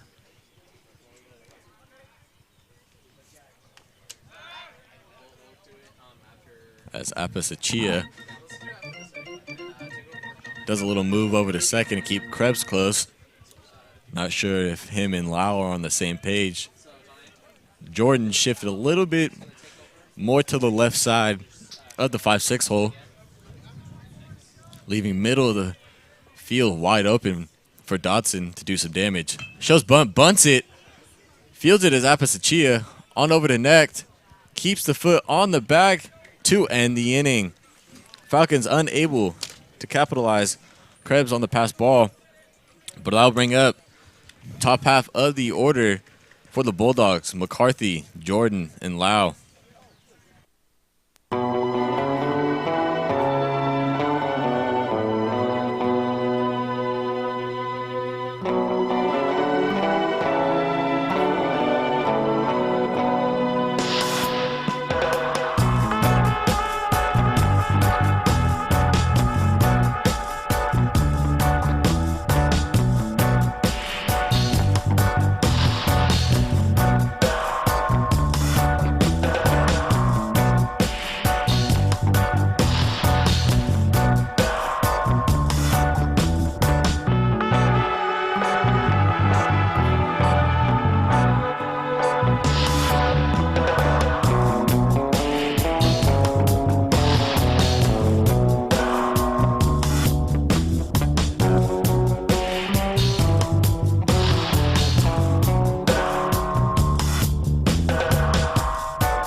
Jack McCarthy leading it off for the Bulldogs, trying to get something going as they've been held to no runs, no hits against John Yancey going into his 7th inning of work. Fastball not in there. Wow, I didn't see the glove move. 1-0. We're in the top of the 7th inning, so Bulldogs really trying to make something happen right now. Throw out from Yancey. Fastball this time finds the zone. Even up the count. And although Yancey does have the no-hitter, the Bulldogs are still in this game. It's only 3-0. And they've had opportunities that they just haven't been able to execute it well. In there, outside part of the play, 1-2. And it just seems like all day Yancey has just been ahead of these Bulldogs hitters and just mixing speeds, changing location, up and down, in and out, doing a fantastic job. In the dirt, 2-2. And like you said, the score is just 3-0. There's already been 6 errors committed by the Bulldogs. You'd think that the score would be lopsided by now. So it just shows you that they're still in it. They just have to execute properly. And hey, if the Bulldogs didn't make those errors, all 6 of them, could be a 0-0 ball game still. Definitely, yeah. Or even those free passes with the balls, or walks. Breaking ball just misses off the outside part of the plate. That'll bring it to a full count. McCarthy laying off on that pitch. Being patient, Mm-hmm. which is hard to do when Yancey's thrown 6 scoreless innings. You want to be more aggressive and attack more because you've already seen what he's got, and you're not doing that well. Fouls that back right side. Stays alive.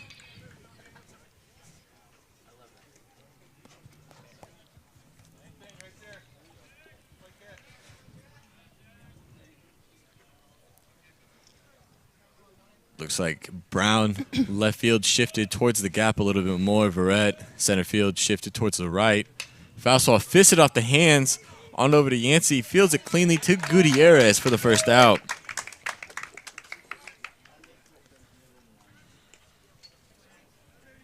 Once again, Yancey showing the athleticism for a pitcher. Gotta love it.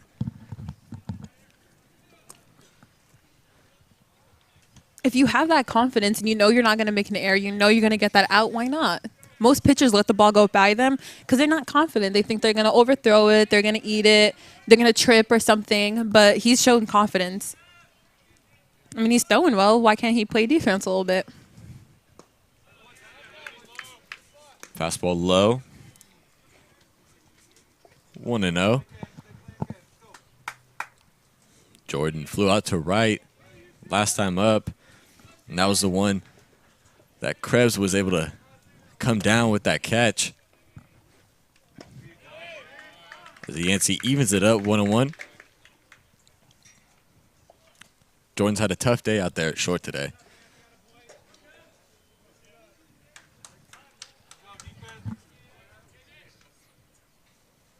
The 1-1. Swung on, fouled. 1-2. When you're going against a pitcher that is dominating you and then you go on defense and you just make those errors, it sits on you. And you take it with your at-bats and you take it back to shortstop. And that's something that everyone needs to learn how to deal with, you know, to leave it on the bench. Breaking ball off the outside part of the plate. 2-2.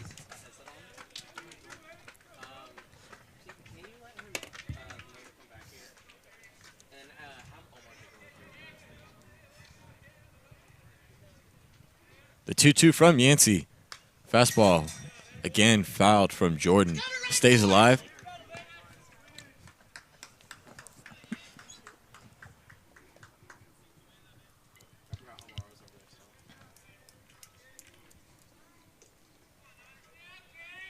See what Jordan can do here.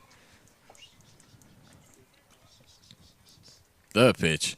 Fastball just misses. Wowza. And you can, Yancey definitely is not happy with that. Taking a little walk around the mound. You can hear the bench kind of chirping too. Rightfully so. You think that ball's a strike and it's called otherwise. That, once again, I mean, Denning didn't even move his glove. What more do you want as an umpire? The 3-2. Jordan hits it in the left center. Back goes Brown. Track, wall. Hits right in front of the warning track for a double. And that'll do it for the no-hitter for Yancey. You know what? I don't want to be that person and just put the blame on the umpire, but had that ball been called a strike, he would have been retired. Next person up. Who knows? Maybe would have been a first pitch ground out. So at the end of the day, is just every pitch does matter and every call matters. And you have to try your best to get it right. Home plate umpire, I know, is trying his best, of course. Just in this situation, very, very bitter. But doesn't take away anything Yancey has done thus far in the game. He's been completely dominant. I mean, it shows you this is the first hit in the 7th inning. So it just shows you what kind of game he's been throwing. And especially, mind you, this is the 4th ranked team in California in preseason poll. As Lau drives that into left field, hits right behind Brown into the wall. So that'll be an RBI double for Lau. Bulldogs able to add 3-1 Falcons. Hopefully because of that hit, momentum hasn't shifted from, Yancey. His confidence hasn't gone down or anything, but that does happen. You're cruising through a game and one person gets on after a no-hitter, that can completely demolish your confidence. I think especially what led to it is that pitch, that decisive 2-2 pitch that should have been called, at least to us behind here. I mean, we have the best view besides the home plate umpire. We have the best view. And you think, too, with the umpire being behind there, that Yancey throwing 6 scoreless, no hitter, everything going his way, showing, it's just disappointing. Chris, Papa Pietro, truck. So center fielder Chris Papa Pietro will go ahead and look to see if he can switch spots with Lau on second as the Bulldogs are creeping their way back into this ball game. And San Mateo Bulldogs definitely have the confidence now. They're live in the dugout right now, screaming, making little comments, chanting for their team. And we look over at Solano and they're quiet. So that definitely gets to a pitcher too. Fastball gets right past Dodson into left field. Fields it is Brown. So it'll be a single for Papa Pietro. First and third, 1 out. Bulldogs. Up next at Trending. And it looks like there's some warm-up going up in the bullpen. It looks like it's number 27, Tyler Pearsall, right-hand pitcher. Stands 6'2", 190 pounds. Sophomore out of Vacaville. Went to Woodland. Not Woodland, excuse me. Wilsey Wood. I just see the wood and put it together. Also a friend of yours. Yes, indeed. Good buddy of mine.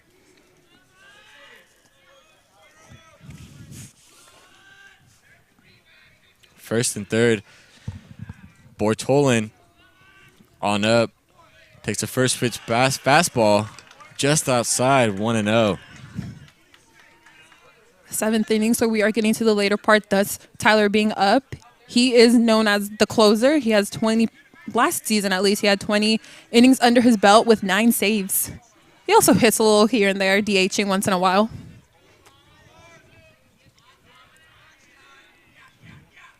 The 1-0 from Yancey. Fastball misses. Not sure where that missed. Denning looks back at the umpire, questions that miss. 2-0. And Yancey, mind you, we said this in the beginning of the game, Bortolin, big year last year. 54 RBIs.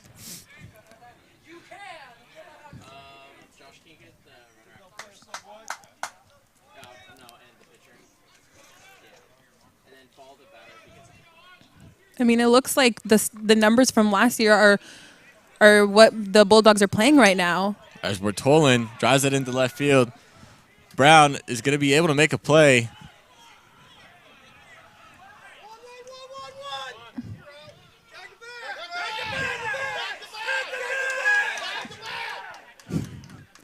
And it looks like we got a...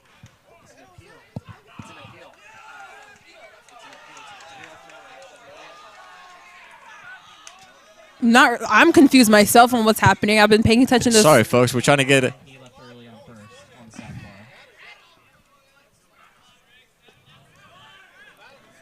Oh, they're saying that he left early on the sac fly.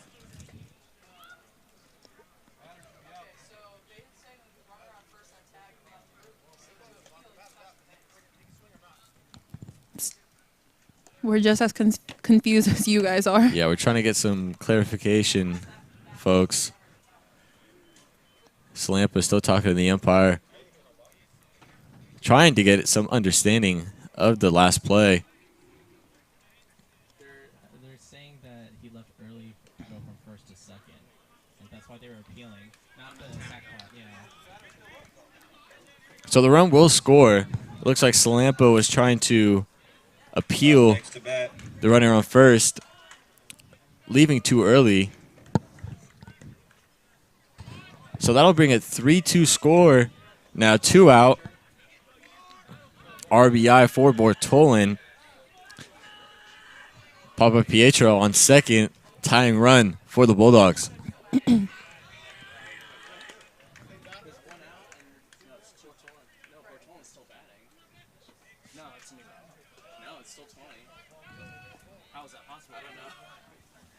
never mind. I think I'm just as confused as you are. Because Bertolin's still batting. So 3-0. 3-1. And excuse me, folks, but it looks like Bortolin.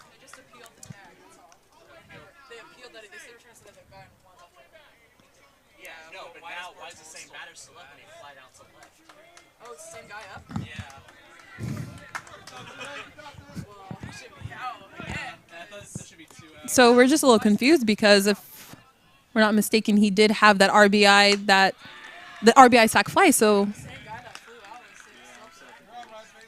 wouldn't that mean he's out?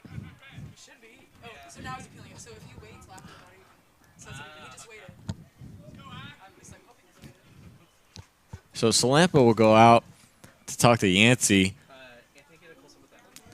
And we are just as confused as you folks. So Bortolin, somehow, some way, able to draw a walk. Even though he flew out. Exactly, and had the sac fly. So that'll be it for Yancey. You know what? Regardless of this inning, Yancey had a great game. He is a freshman. He had, excuse me, 5 1-2-3 innings, 7 strikeouts. Just this one inning on that one pitch. Had that been called a strike, who knows how the game or this inning would have ended. So now Tyler Pearsall comes into the game. Pearsall, sophomore, out of Wilsey Wood High School. And now the last play is still just getting to my head. It's not making sense to me. I thought they were trying to appeal that the runner at first tag or left the base early and trying to get him out, but he's safe. And then run scored. It should have been a sac fly. Yeah. But so we're not arguing the run at all. We're arguing. No. What we're trying to figure out is why Bortolin was still up at the plate with a 3-0 count. When he had the sac fly. Exactly. We're still trying to figure that out for you folks. If someone can call the officials in New York, that'd be fantastic. Get a little replay going on. We have our own replay crew, which is actually us, but we just like to say our own, just to sound like we're official.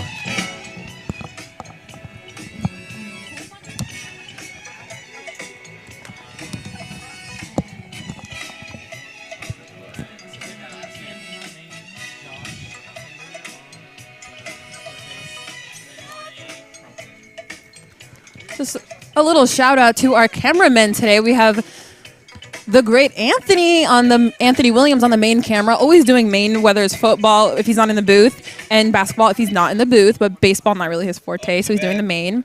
Josh Kinder on the sideline doing the camera, little veteran. Also our professor Greg Poff on the main. We'll have to give him a shout out. Omar Rodriguez and Andy Chase. Donne out there in the camera as well. Everyone doing a fantastic job. Phenomenal job. Gotta love the sports broadcasting crew here. So Pearsall steps off. You know, what a great time to plug the class. The Solano sports broadcasting class is fantastic. If you want to do play-by-play like we're doing right now, if you want to do camera, if you want to learn more about the TriCaster and be a producer, if you want to do the scoreboard, it's for anyone. And if you want to do it, just hit up Greg Poff, the communications teacher. So Ackerman hit by the pitch on the elbow. That'll load the bases. 1 out. Falcons up 3-2, but Bulldogs right underneath. I would still like some answers on the previous play. It's still not making sense to me, Saw, but you know, and hopefully we get some clarification after the game, see what happened there. But Denning out to talk to Pearsall, who after just one pitch hits a batter to load the bases and finds himself into even more damage now. Definitely in a pickle right now. Wants to leave the inning unscathed and keep the lead not only for John Yancey, but for the Falcons. They want to keep the lead, of course, 3-2 here. You hear Coach Lamper yelling from the dugout. It's just a grounder, routine double play, and call it. So corners are going to be playing in middle of the field, playing double play depth, as Necht takes the first pitch fastball at the letters for a strike. Outfield playing in just a little. As Pearsall sets, looking to get out of the inning. Fastball down, 1-1.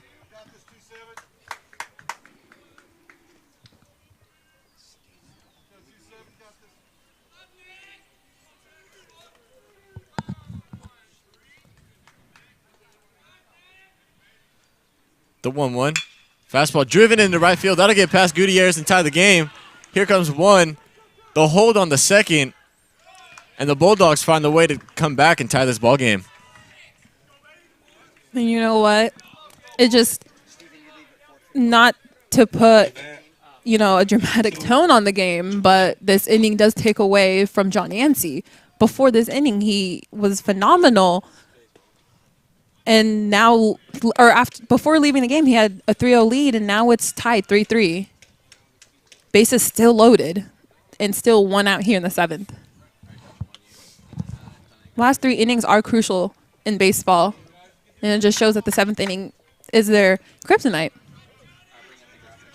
7th inning always seems to be the deciding factor.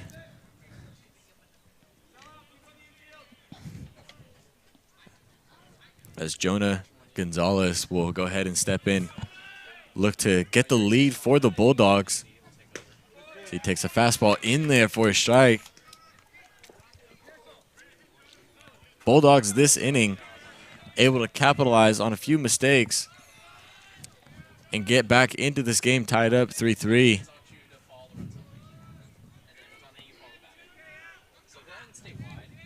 The 1-1. Curveball just misses. That was a great pitch. 2-1.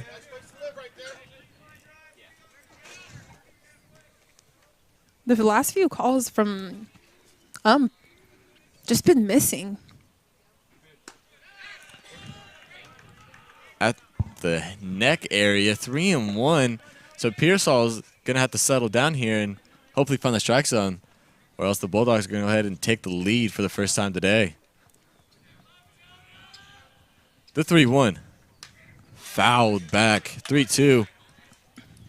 When an umpire has been consistent throughout the game, and then the later innings just been missing a few calls, for a pitcher especially, it puts pressure on him because now he doesn't trust that pitch anymore, that zone anymore. So then he's going to go on the other side or a little higher, and that could be very dangerous. Yeah, umpires can definitely mess with the pitcher's head. And especially in this situation, if you don't get a call, just goes downhill from there. Exactly. So Pearsall sets the 3-2. Fouled. Gonzalez able to stay alive.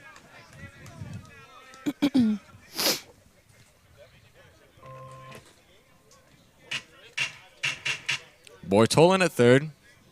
Ackerman at second. Necht at first. Gonzalez here at the plate. Corners in. They'll be going home if they get a ground ball to them. And then to first for the double play. We'll see here, 3-2. Fouled off of Denning's mask, and he looks a little bit dazed there. That hit him right on the mask, hard enough for the mask to fall off. As a catcher, you get beat up with the balls hitting in your chest and the chin protectors. Those don't really do anything. But right on the mask, that's definitely going to leave you a little dizzy. And hopefully he's okay. He was dizzy at first. I mean, you got a 90-mile-per-hour fastball, or at least close to it, fouled off. Knocks off the mask, but Denning looks to be okay. It's definitely not the first time he's gotten a ball fouled off his mask. No. He's a veteran. He's used to it. It's just, especially for us, definitely don't ever want to see that because that could hurt someone. He looks okay. Back in the squat.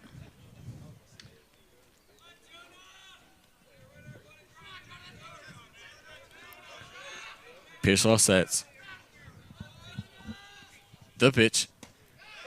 Fastball just misses on the outside part of the plate. And it seems like the umpire zone just keeps getting smaller and smaller. And Pearsall's not happy about that because it's leaving him less opportunities to throw those pitches. The full count to Gonzalez off the end of the bat to stay alive. And like you said, Pearsall showing his emotion up there on the mound. Definitely can tell he's frustrated with the umpire and his calls. And you know what? That could be part of the problem, too. Umpires don't like to be shown up. So if they see a pitcher rolling his eyes, taking a deep breath, that could be part of it. Definitely not saying that's the reason. And like that pitch, that miss, which I don't know how that missed, So Jonah takes that base for a walk, and then a run scores.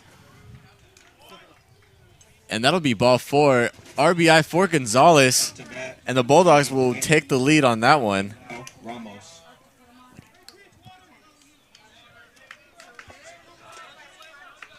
So that'll bring up Keolu Ramos, catcher for the Bulldogs, rounded it out of the order.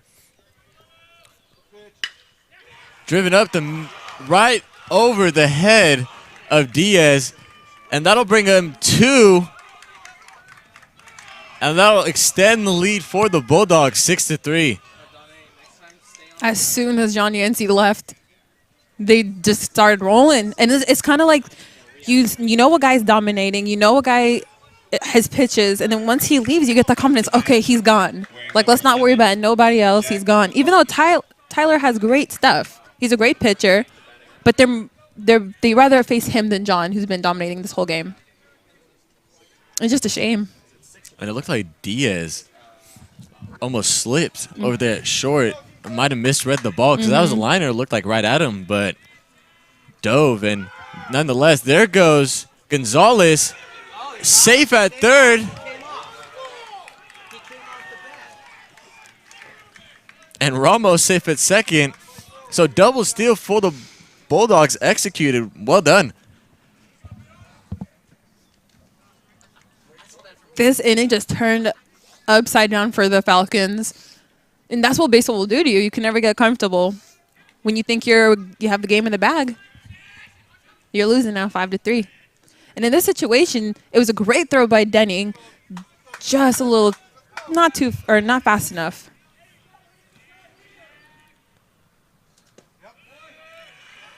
McCarthy takes a fastball out, 2-0.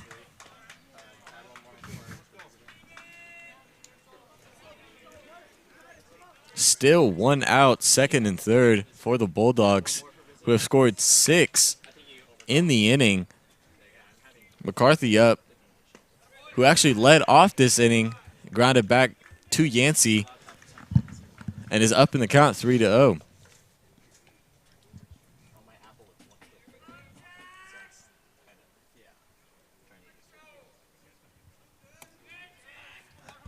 The 3-0.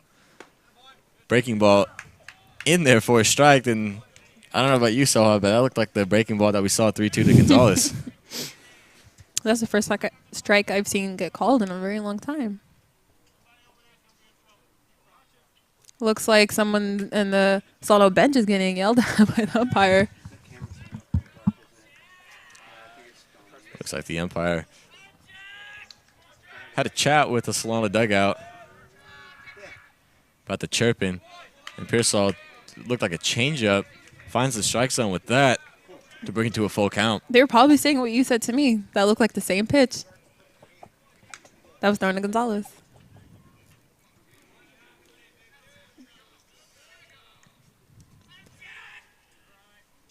The 3-2 to McCarthy. Foul back.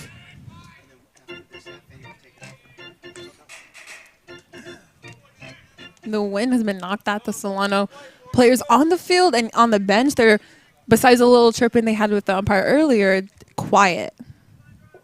Yeah, all momentum, Definitely shifted. everything over to the San Mateo Bulldogs. Now Solano quiet. As Pearsall throws a fastball, McCarthy reaches out and barely gets a piece to stay alive. What I've noticed from like Gonzalez's at bat and in this at bat, a lot of foul balls, a lot of back and forth going on, which isn't good for, Pearsall, taking him more pitches to get the one. Infield in for the Falcons. Outfield taking a few steps in as well. 3-2. Off of Pearsall's glove, and that'll go in the outfield. Here comes Ramos for the second run, and he'll score. 8-3 Bulldogs. Well, the way that I was taught when I played softball was when the liner's coming back at you, just let it go because the guys behind you can take it. But it's always reflex for you to stick your glove out and make the catch. And sometimes it does happen. We've seen it a lot in the big leagues. My favorite play, of course, the Jose Fernandez, Troy Tulowitzki one. But in this case, it did not happen because it deflected off his glove and just didn't go the way that he expected it to. And it looks like we're going to get a pitching change as well. Not the same outing, or not the same Tyler Pearsall we were used to seeing. Just an unfortunate day for Pearsall. Unable to record an out, as we have Jordan Chana coming in relief for Pearsall.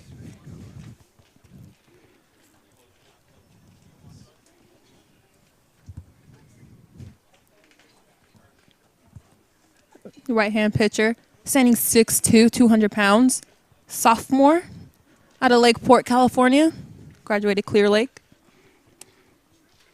Definitely quiet now. You used to hear the Solano bench, laughing over there. Just not the same. Just an unfortunate series of events for the Falcons this inning. It all started with the double from Kevin Jordan to knock off the no-hitter from Yancey. And then back-to-back doubles from Lau. And then Papa Pietro, the single, Bortolin with the sac fly / we don't know what happened. Okay, I'm gonna have to circle that and then go to the umpire after the game. Yeah, we'll have to figure out on that one. A hit by pitch from Ackerman, Necht an RBI single, Gonzalez an RBI walk, Ramos a 2 RBI single, McCarthy a 2 RBI single. All these runs off of just one call that could have just changed the entire game for the Falcons. And you hate to think like that. What if that call would have been a strike? What if the next hitter flew out on the first pitch? You have to nip that in the bud, because that can be dangerous game to play. That can be really toxic, and that's not really what you want. You want to have a clean slate. It's not a new inning, but you're going to have to pretend it is just to get the next 2 outs. You're going to have to pretend this is – you have to pretend this 9th inning, second out. Just get one out at a time.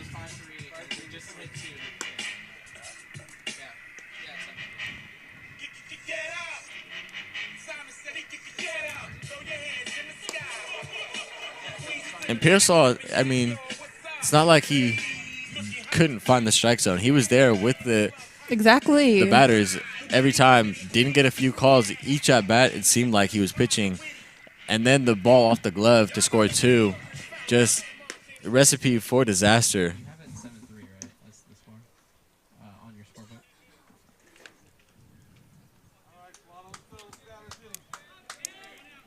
Up to bat, wearing number 9. Kevin Jordan Jr. Kevin Jordan will step in. Doubled to break Yancey's no-hitter in the beginning of the inning. Seems like so long ago.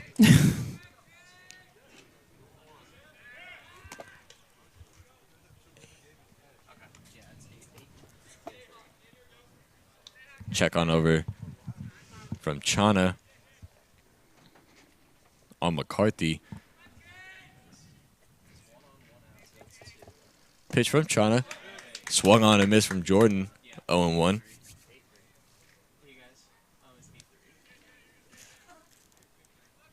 This is a different kind of game now. The vibe is definitely different. A little miscommunication from Chana to Gutierrez. Luckily, Gutierrez is able to keep it in front of him.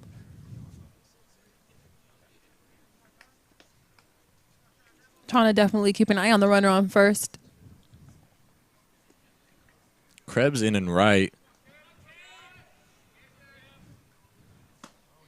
As we get a check swing. Did he go? Yes, he did, says the field umpire. Down quickly, 0-2 is Jordan.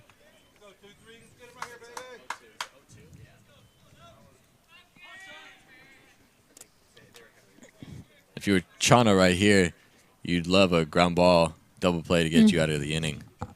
Get the Falcons. It looked like he wanted to throw over to first, but then changed his mind and still wanted to throw. And that'll be a balk against Chana. That'll move up McCarthy from first to second. And now scoring position is McCarthy. Jordan down 0-2. Just, it takes away the quote-unquote routine double play, but hopefully Chana can get out of this pickle right here. And it's like those little mistakes right there, that balk right there. That's definitely not how you want to start the inning when you're put in. As Chana steps off. Looks into Denning. Gets his sign. Steps off again, and Chana and Denning not on the same page here as they go out for a quick little talk.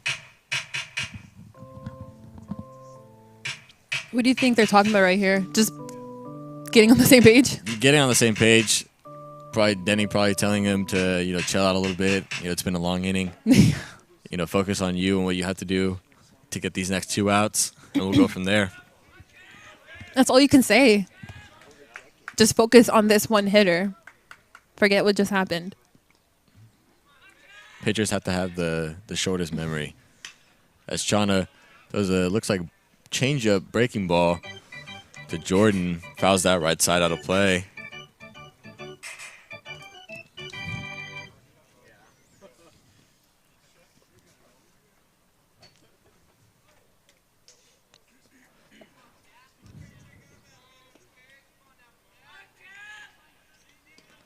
To Jordan.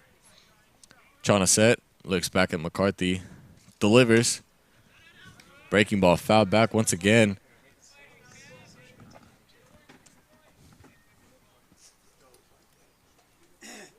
Chana looking upset after the balk. That's not what you want. When you have a runner on first, you're coming in, you want that double play. And then when you give it up yourself, it just doesn't set well. Beyond frustrating. And rightfully so. Fastball misses. 1-2. I feel like I've been saying that all game. Yeah. When it's been hitting Denning's glove. Definitely Precisely. Invented a new drinking game. Every time Chris fastball misses. Chana sets. The 1-2. In there. Catches Jordan looking for the second out. And that took 10 batters just to get the second out from the last one. 8 consecutive runs for the Bulldogs. Seems like forever ago. I mean, when you look at the stats from last year, their team average was 297, 28 home runs. Like, they have the power, they have the average. So seeing the score 8-3 isn't surprising, knowing that what they are. But after the game from John Yancey, you didn't expect it to turn this way at all, especially 8-3. When in this inning, he was leading 3-0. The sac fly, the missed call from the umpire at home. It's always the what ifs that we do in baseball, and it always just seems to go the wrong way in those certain situations. Wrong for the Falcons, but right for the Bulldogs. Because in the beginning of the 7th inning, they weren't allowed like this. They were definitely quiet. Nothing really going on for them, and then it just started turning for them. 3-0 to Lau. And if Lau does end up getting on, wouldn't be such a bad thing. Puts a force on any base. So Chana might just put him on here. Fastball in there, 3-1.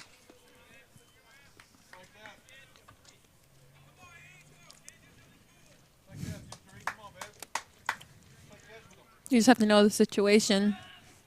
Like you said, putting him on wouldn't be the worst.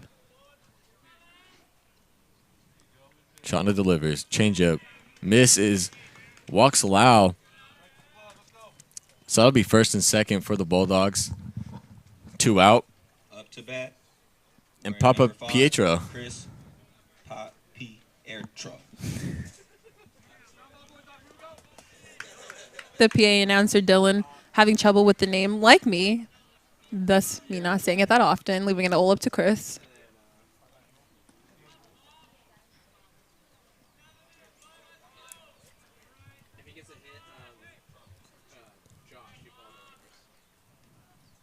Fastball driven into left field. He's sending him. Here's the throw from Brown. And that's not a good throw right there. So that'll score a run. Extend the lead for the Bulldogs, 9-3. In that situation, just throw third. Stop the runner from advancing. Up to bat. Because what's one run going to do? You're still down. So instead, you could have just thrown a throw to second. Thrown to third and held the runner from advancing. And now the runner is at third, and now it's 9-3. It's just those little mental things. Always the mental. I mean, you got to have baseball IQ out there. That was just unfortunate right there from Brown, just trying to make a play. Definitely the ball had getting away from him. So we got a foul back into the netting. Scare so odd. I don't know why I like baseball. This is too much for me. I'm so stressed out back here. Always on my toes. He heard me say something, and he was like, please foul that back to her so she stops talking. The 0-1. 1-1. Bortolin is the now mystery man of this game. That's the whole turnaround. Fastball driven up the middle. That'll get past Diaz. Here comes Lau and Papa Pietro. 2 more runs score. 11-3 Bulldogs. And just like that. You know, just to backtrack a little bit, go back on Justin Brown. That throw was phenomenal. It did go from where he was at. He did throw that really far. But in that situation, you have to know where you're at. Instead of throwing home and missing that far and advancing the runner, you know, just throw to second. And now we're getting another pitching change, as that's it for Chana. So that'll be it for Jordan Chana. Able to at least record an out. 4th pitcher this inning. Started with John Yancey. Went to Pearsall, Chana. And now we have a new pitcher. Now pitching, number 25, Ryan Wolf. Ryan Wolf for the Falcons. Left-hand pitcher, standing 5'8", out of Stockton, California. He's a freshman, one of the freshmen this year. 15 freshmen on the squad compared to the 12 sophomores. And a couple of those sophomores are transfers. Not a lot of returning players for the Falcons. You know, in the beginning of the game, you didn't really notice that, too. They were playing like they were old veterans, that they all been doing this their whole life, playing on this team, knowing each other. And then just like that, tables have turned. And I don't want to keep beating a dead horse or anything, but it just shows you how you can't get too comfortable. You can't just rely on one pitcher. Yeah, John Yancey was fantastic today, but had they scored those other runs, the free bases given to them, maybe it would have been a different game. And like the what-if game we were playing, what if that ball had been called a strike earlier, 5 years ago, earlier. Wow, 5 years on? This feels like 5 years ago. It has. It definitely has felt like that. I just want to say props to you. Looking at your scorebook, it's very neat. I can definitely tell what's happening, and you look at mine, kind of gave up. I got confused with the whole sack fly incident, Yeah, and I haven't gone back. Every person from the starting lineup for the Bulldogs has scored. And Lau and Papa Pietro are the two exceptions with 2. Oh, okay. That's their exception. I know for a fact it's Alec Ackerman at the plate. It's on over to Dodson. Fields it cleanly to Gutierrez. Jumps up, able to get his foot back down to finally end the inning. So 11 runs for the Bulldogs in the top of the 7th. Running away from this game. We'll see if the Falcons can at least get into this game once again with Verrett, Diaz, and Cervantes leading off. If you have an interest in a career in sports broadcasting, whether it's behind the scenes or on camera, then this is the class for you. Class is held every Wednesday from 1:30 to 4:30 in room 121 alongside the library building.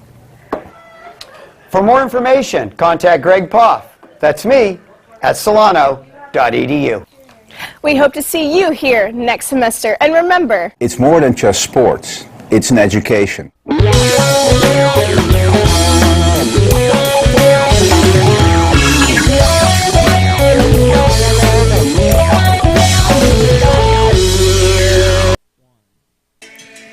Welcome back, everyone, as we have a new pitcher for the Bulldogs, Evan McDonough. Right-hand pitcher, standing 6'4", 200 pounds. Freshman, adding that to the list, out of Redwood City, California. Fourth pitcher of the day for the Bulldogs. And little glove malfunction as he had to change gloves for whatever reason. Yeah, that was kind of odd. Some might say so odd. Wow. So odd. I like it. I like it. First pitch to Verrett. Ball. 1-0.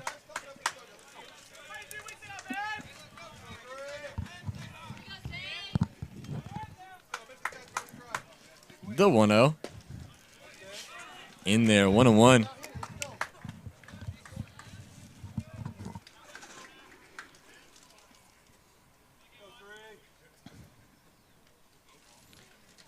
The 1-1-2, Verrett. Ball 2-1. Verrett looking to just get on and move the line, which the Bulldogs have shown that it's possible to happen to score 8 runs in an inning and more. Shoot, yeah. They scored 11 in just the one. 3-1. Gaping hole up the middle for Verrett as Jordan and Lau are playing more towards the 3-4 and 5-6 holes as Verrett takes a fastball in. Questionable call. 3-2 now.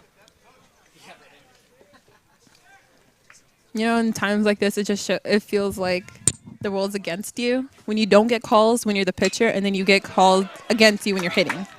But in this case, it was perfect for Isaiah when he smacks that ball into center field, safe at first. So Verrett able to find a fastball he likes, driving into center field for a base hit. Hopefully get something started for these Falcons. Anything spark at this point. Diaz will go ahead and step in. Diaz did have that 2 RBI inning a few, 13, 15 years ago. Wow, so odd. We're getting old here.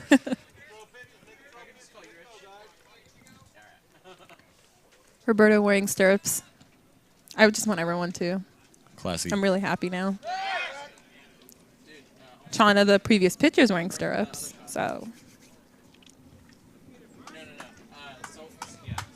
In this situation, do you think Isaiah should steal?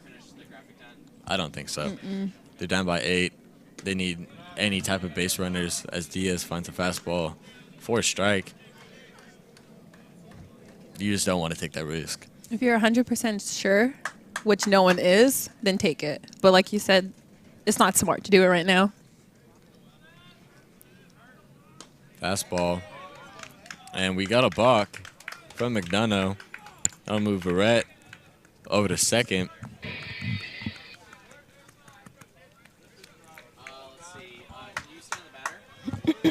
So 2-1 to Diaz.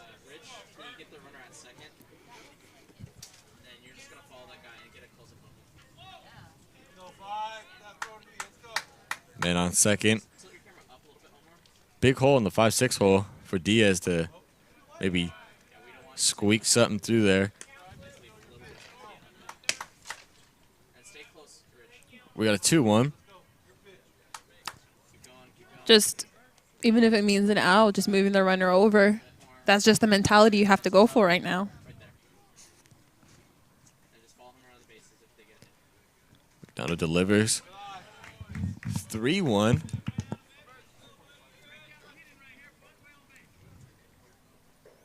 As we hear Slampa say, and we just reiterated, find a way on base, get something going.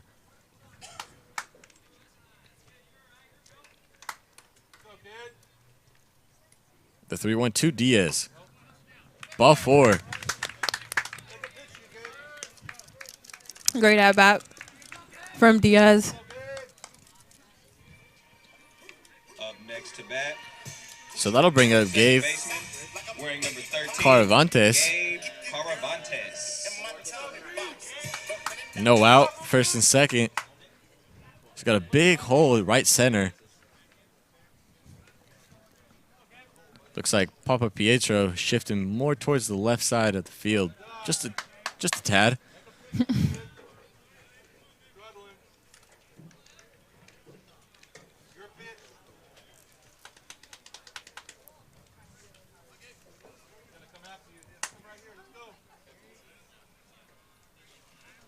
Dono sets.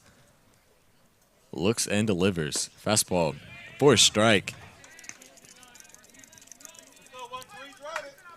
1-1 the count. Dono definitely changing the pace of the game right now. Not as slow as Yancey was in the beginning of the game, but definitely taking it to his time. Although Yancey did start to pick it up more towards the end of his outing. The 1-1. Fastball driven into right field. Looks like he just got under it. On over to McCarthy for the out. Throws to Jordan to try to get Verrett, but he's back in there. 1 out. Maybe in that situation, I would have liked to see a bunt just to move everyone over one. But if you have the confidence that you know you're going to get a hit, then why not?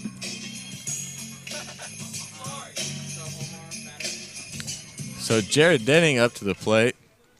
Flew out to center field his last time up, which, like I'd said, seemed like forever ago.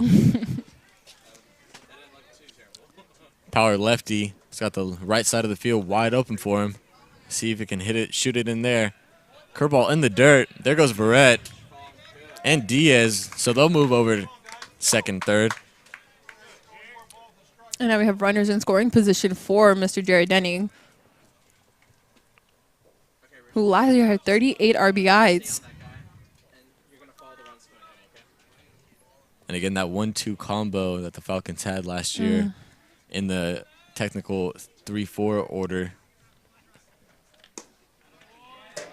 As Denny takes a ball. Pridey first in Bay Valley Conference last year in batting average, and Denning fifth. Two of the guys that led the team offensively. You definitely missed that power duo, but you have to adjust every year. Adjustments are a part of the game. As Denning takes a ball low, 3-0, with Priblinski on deck.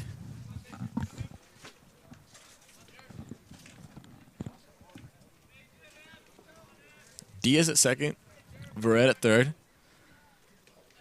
McDonough sets. Fastball in there. 3-1.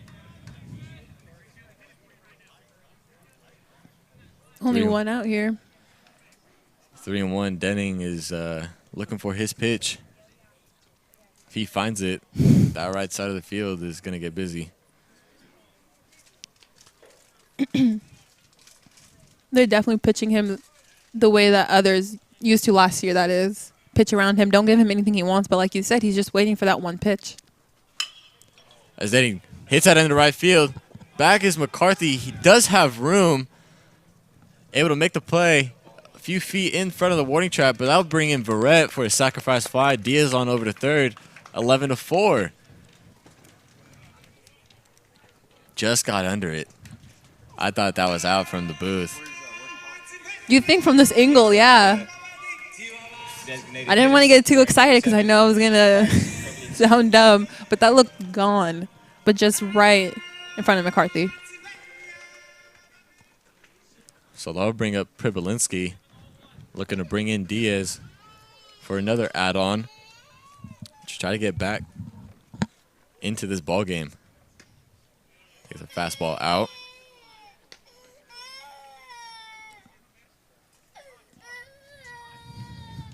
So credit Denning with the sacrifice fly RBI.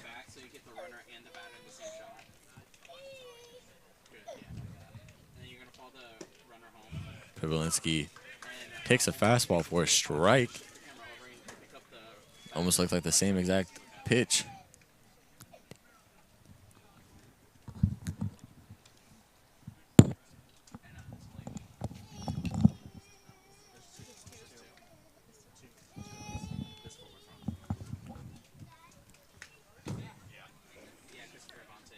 As Pribolinski fouls it back. 1-2. They're just chipping away right now. Although there are 2 outs right now. Excuse me, so how'd that hole in the middle of the field? Looks like Jordan's almost playing third base himself, along with third baseman Border-Tolan. As Pribolinski drives that into left field, back goes Gonzalez, track wall, able to make the play as he face plants in the wall. That was a fantastic play. I definitely thought that was out. Thought that was over the wall. Definitely wasn't for Gonzalez. So Solano unable to get the home run, but able to score a run, making it 11-4. As the Bulldogs will have bottom half of the order in net, Gonzalez, Ramos. Hi, I'm Ryan Wolf. Thanks for watching Solano College Sports Network.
Welcome back, ladies and gentlemen, as Nick Necht, first baseman for the Bulldogs, will lead off the top half of the 8th with Ryan Wolf still in for the Falcons. Throws in a changeup for a ball.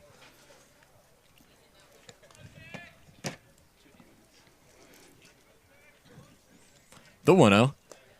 2-0.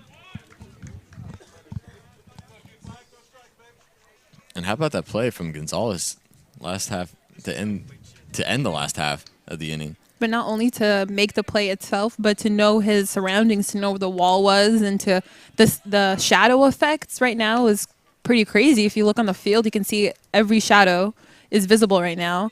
Just fantastic play overall for Jonah Gonzalez. As Neck drives that in right past Gutierrez to right field for a base hit. We've seen a ton of great plays from the outfield with, of course, Gonzalez that just did it right now, and then Kyle Krebs that laid out earlier. So Neck is 2 for 4 on the day, 2 singles and an RBI. As Jonah Gonzalez, man of the hour, just made the fantastic play out in left field to end the inning. On up, drives a fastball into left center. Back goes Verrett, track, wall, falls right in front for at least a double. And here comes Neck, he's sending him. Here's the throw to Denning. He's out of there. That was a great play by Denning to just stretch and tag the runner there. Just clipped him. Just it looked clipped like him. on the almost the belt of Neck. And so that'll be the first out for the Falcons. Ramos.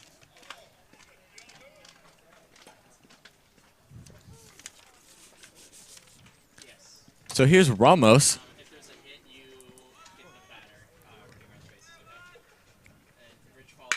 He drives a fastball right over to Caravantes as he throws it back to Wolf and almost overthrows him for the second out. Up to bat, wearing number 11, Jack McCarthy. So 2 out for the Falcons, or excuse me, the Bulldogs, I should say, technically speaking, as McCarthy, top of the order, will be on up. Fastball driven into right field. Krebs does not know where the ball is, and that'll fall in for a base hit. And McCarthy's heading on over third. Here's the throw. He is out of there to end the inning. Nice relay right there from Krebs to Diaz to Dotson. So Solano looking to get back into it once again. We'll see if they can. Krebs, Gutierrez, Brown, bottom half.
Kyle Krebs leading it off for the Falcons in the bottom of the 8th.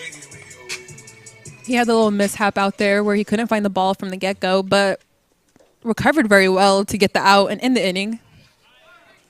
So takes a first pitch fastball in there for a strike.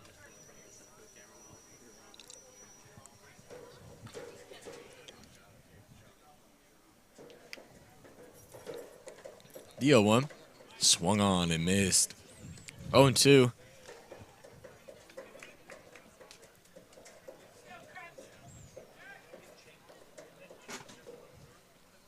game's getting closer and closer to the end with the 8th inning here. Krebs is hit by McDonough. Second hit by pitch tonight. Getting that on-base percentage up to start the season. Okay. What you like. You know how I'm all about the on-base.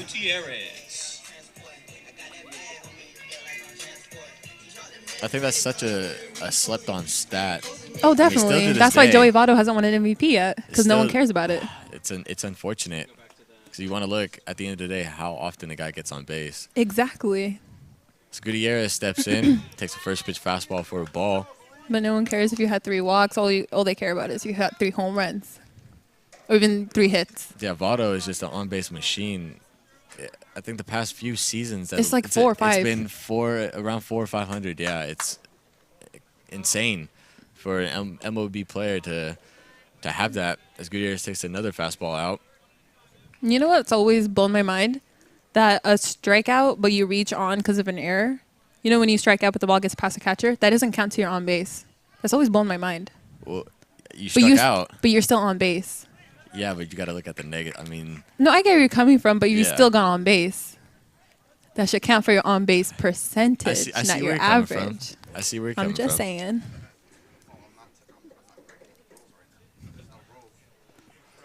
Three 0 to Gutierrez. Fastball finds the zone. 3-1.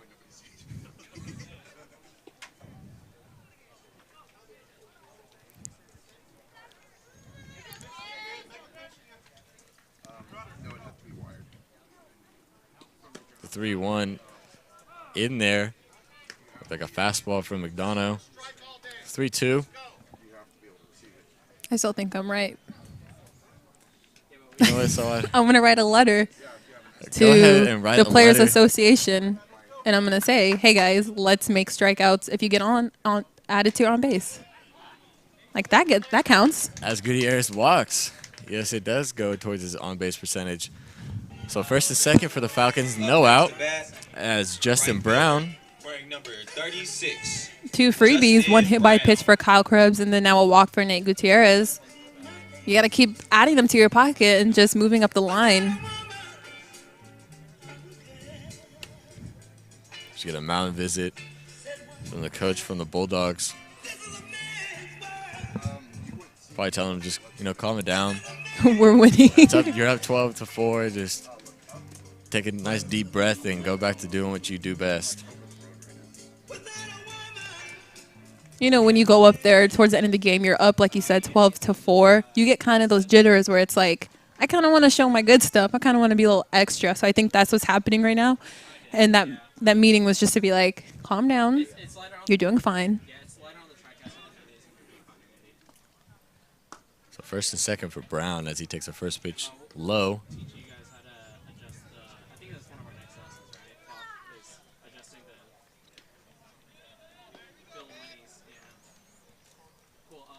Brown able to come in the 4th inning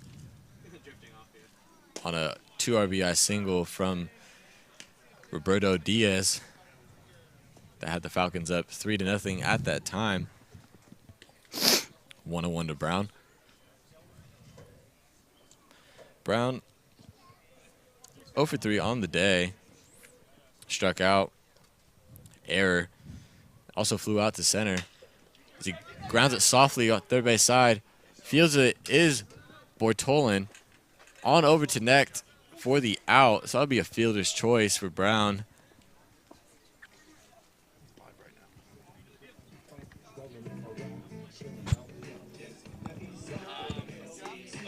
Although he did make an out, he did advance the runners. So they got to look at it that way. It's a productive out. Yeah. So fielder's choice 5-3 on the put out. Up now Nick Dodson gets away from Ramos. Here comes Krebs. Standing up, scoring easily. 12-5.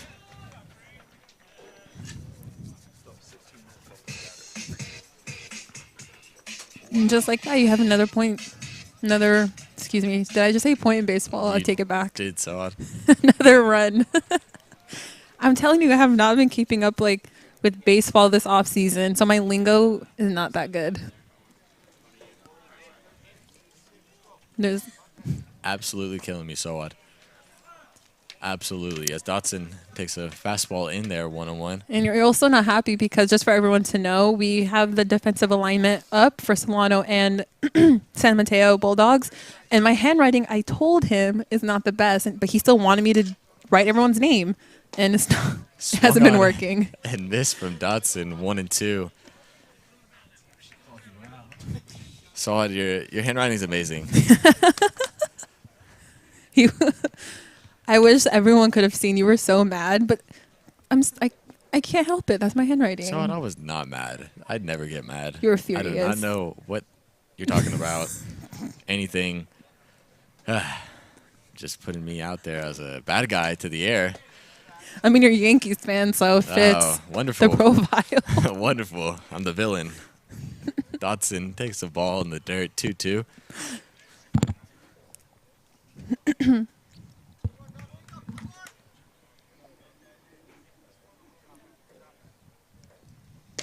Swung on and missed from Dotson. That'll set him down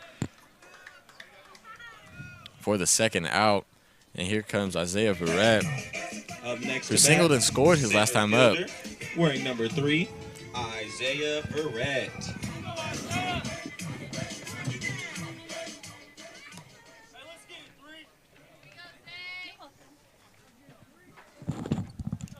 Set is McDonough. Delivers. Ball. 1-0.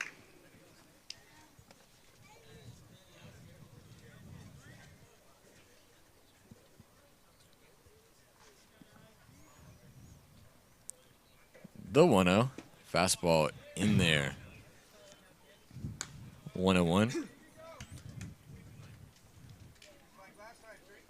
As we've got some action in the Solano bullpen. Looks like Connor Caparelli for the Falcons. Well, you had fantastic eyesight. Because all I was going to say is, like, well, he's a righty. So there's that. I do, so what I do. It's the contacts. I got to give credit to my contacts. Because if I didn't have these bad boys, would not be able to see whatsoever. The 2-1 to Verrett. Pops it up left side. Under it is Jordan. And that'll end the inning. So Falcons score 1 on the pass ball from Ramos. Krebs able to score on that. And that'll bring up in the bottom half Lau, Papa Pietro, Bortolin. Hi, this is Tyler Pearsall. Thanks for watching the Solano College Sports Network.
Top of the 9th we go. Wearing As number Kevin 9, Jordan will step in. Kevin Jordan Jr.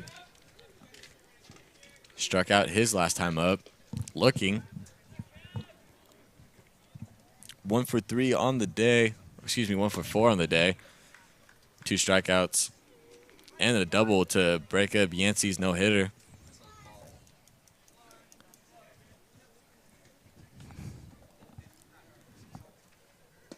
Swing and a miss from Jordan. Good to see Wolf out there. After the inning with 4 different pitchers, it's good to see the consistency right now. Jordan fouls it back.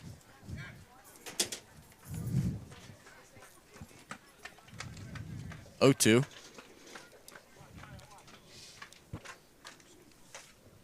Shadows coming into play as the whole left side majority is in the shade. Curveball misses 1-2. Yeah, when Wolf's on the mound and the ball's still in his hand, he's about to release it, you can see it. And then right when he throws it, it's into the shadow. So it's very deceiving for the hitter right now. Not really on his side. 2-2.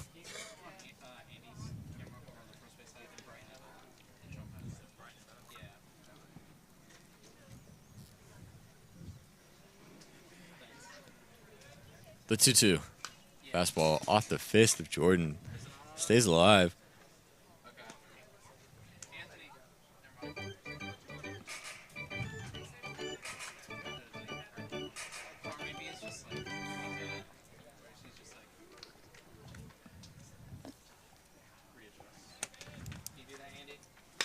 As Jordan plops it into right field under is Krebs and makes the play for the first out. Looks like we got some action down in the Bulldogs bullpen. Nick Von Tobel, freshman out of Sarah High School.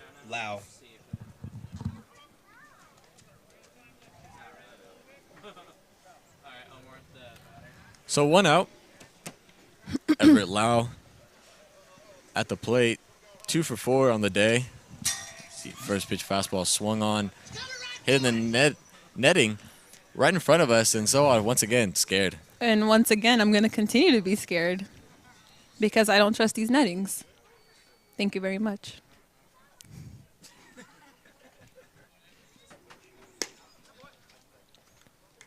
Lau takes a fastball out. Lau had that double back in the 7th inning, the 11th run, 7th, to bring on in Jordan for the first run of the Bulldogs, and it was never ending there. Curveball fouled off the end of the bat, left side. And it looked like it might have hit a Falcon. Not a literal Falcon. Not a literal Falcon. I was trying to see what player it was, and now I saw it. You just want to, have that against me. But okay. I'm just trying to have fun. It's 12-5. Come on. Nah, I know. Lau takes a breaking ball for a ball. No one called PETA. No birds were in danger today. 1-2. So how'd you kill me? I cracked myself up, honestly. I'm so funny. Full count now for Lau. Looking to get some insurance runs for these Bulldogs. The 3-2. Fastball hit on right past Caravantes. Looked like he just went under his glove. Might have looked like he's a bit shaken up. Nope. Just fixed his pant leg. Thought his wrist was a little shaken up. That's what it looked like. No, we're just trying to get together. Come on, yeah. Trying to clean it up. He put down his glove. I thought he was grabbing his Let's wrist. not but then jump he to went down, conclusions, He went okay? down to the pant leg. He's But okay, everyone. nonetheless, Caravantes is okay. Lau with the base hit into right field. 1 out, 1 on. Here for Papa Pietro. I've noticed they've definitely been attacking Wolf on the first pitch. Very, very aggressive. When it was John Yancey towards the end of the game, before he left, they were waiting, trying to see his pitches, and now they're attacking and attacking.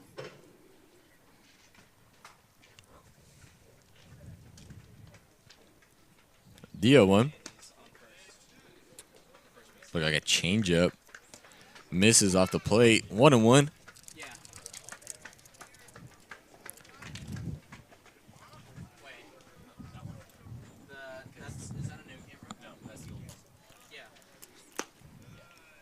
Two and 1.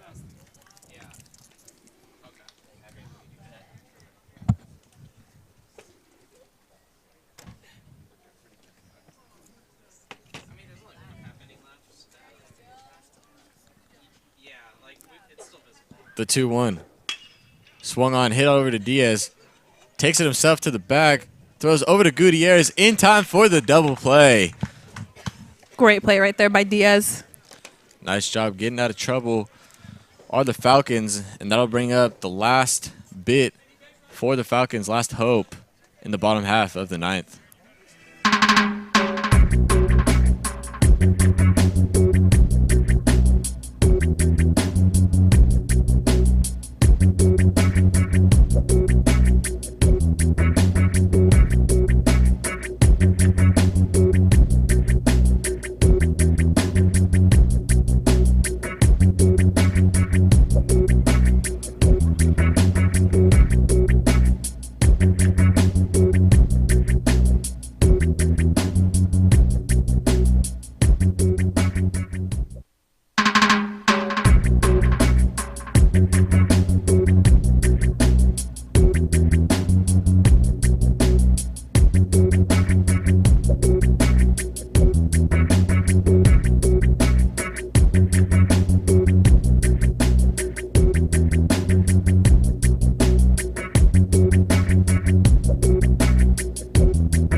Welcome back. Nick Vaughn, new pitcher for the San Mateo Bulldogs.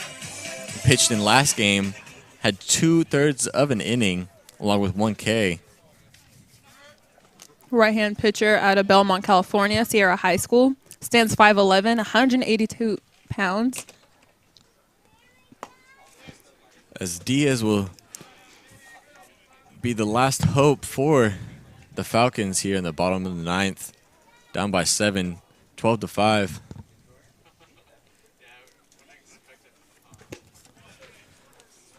In there for a strike is the fastball, 1-1.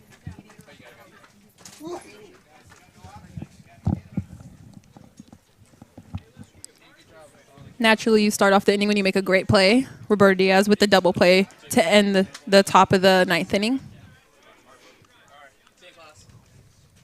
2-1. Nick Vaughn looking like a pitcher from 1924. I love the look. Now, are you saying that because of his baggy The clothes? baggy pants, the stirrups, the pinstripes. I love it. You love pinstripes, huh? Not the Yankees pinstripes. I like Mets pinstripes. Oh, okay. So that's how it's going to be. Alrighty. But I'm a throwback kind of person. I love anything that's throwback. Diaz works a walk. That'll bring up Carvantes. Up next to bat. What's your issue with the Yankees so on? I really want to hear it. What's my issue with the What's Yankees? your personal issue? Nothing besides the fact that they have to have every single player ever. Giancarlo Stanton, seriously, you don't need him. You have Aaron Judge. That's just unnecessary. That's all. And then Aroldis Chapman from the Cubs, that really bothered me. That was super unnecessary. I don't really hate the Yankees. I just like to tease you. 1-0. Brian Nelson, our producer, big Red Sox fan. Yeah, as Brian Nelson just whispered in my ear that he hates the Yankees, so he said, "Don't worry." I mean, always good to know. Poff, the professor for the broadcasting class, is a Dodgers fan, so I have to endure that. So it's okay. Look like a changeup in there. 2-1.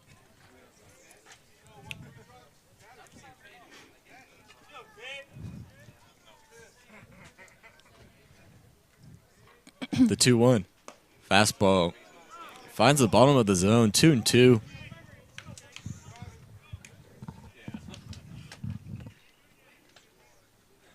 Looks like the sun is almost about to set. So the shadows are creeping back to the outfield now. Breaking ball out. Full count now.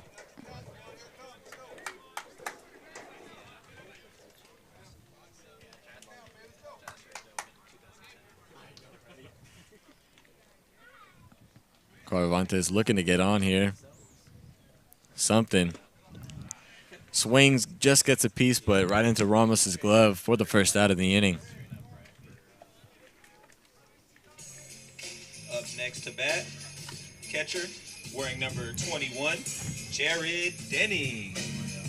Jared Denning steps up to the plate. Had that sacrifice fly in the 7th to bring in Verrett. Takes a first pitch fastball for a strike.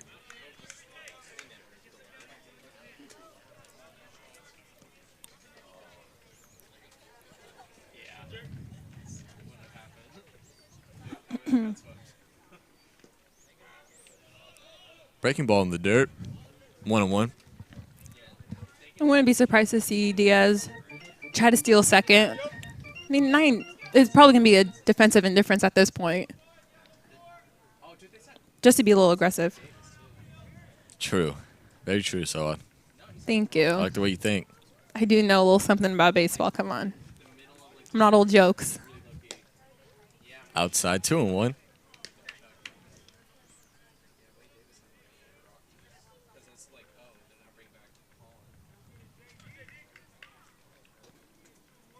Denning's got that right side once again, wide open.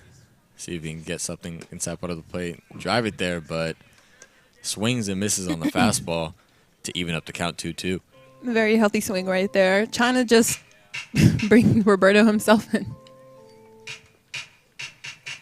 Trying to go for a 7-run home run. Yep.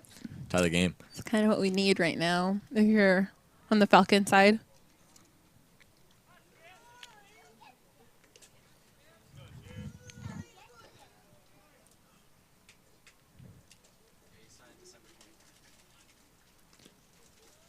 Ball in the dirt.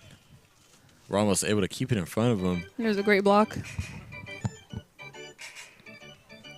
Yeah, all the balls in the dirt, it seems like for Ramos, he's been able to keep in front of him, but it's been the ones, I don't know if it was a miscommunication or what, but, you know, breaking balls that are up or fastballs. He just gets crossed up. Exactly.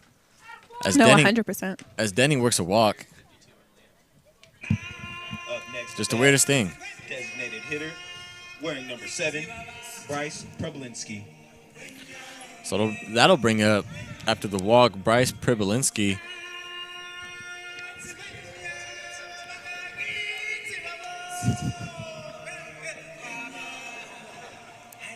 God, I love this song. I'm just so happy he chose it. I love players that have fun with their music and aren't like, okay, this is my favorite song, I'm going to play it. Like, let's play some Lion King. What would your walk-up song be? Because I've thought about this. I think I have 2. Wow, so like, that's a lot of pressure on the spot. I'd have to think about that. That's the thing. What's yours? Mine would be, because right now I'm kind of in a throwback kind of feeling. Uh-huh. And it'd be I Won't Back Down by Tom Petty. I love that song. Okay. And then it'd probably be my second one. Oh, my God, what is it?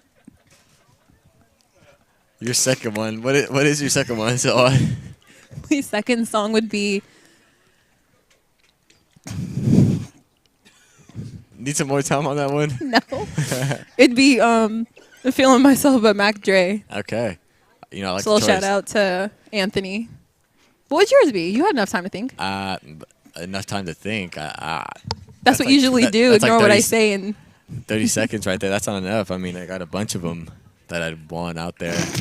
There's so many to pick. So many to pick. I don't know. Just we're asking for one. 1-2 to Prebelinski. Catches him looking, and he's down on strikes for the second out. I know we're having fun back here. We kind of have to, but you know, you take a look at Solano's dugout, and they're not happy, and rightfully so, because they had the game quote unquote in the bag, 3-0. Granted, it was the 7th inning; it was far from over. But when you're winning 3-0, and the way that John Yancey was pitching, you think you're gonna win, and then not only are you losing, but you're losing 12-5. It's a blow. So I can see why everyone's upset. Huge blow, indeed, Sawad, especially against the 4th-ranked team coming into play this season. in San Mateo. Yeah, when you have them by the neck, 3-0, no hits up until the 7th inning, and then this happens. Just shocking.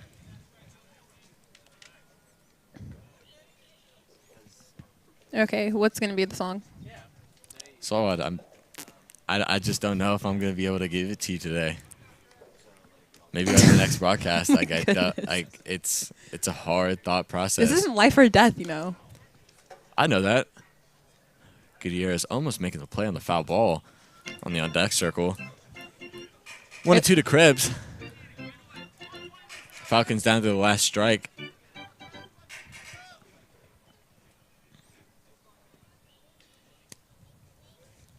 See if Vaughn can finish it up for the Bulldogs.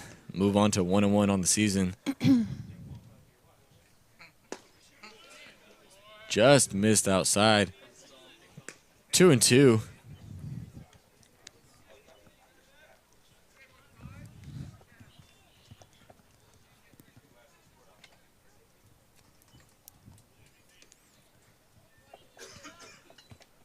Diaz on second. Denning on first. Krebs swings at a high curveball. Fouls it off right side out of play. I think it hit a glass. That was perfect timing on the sound effects.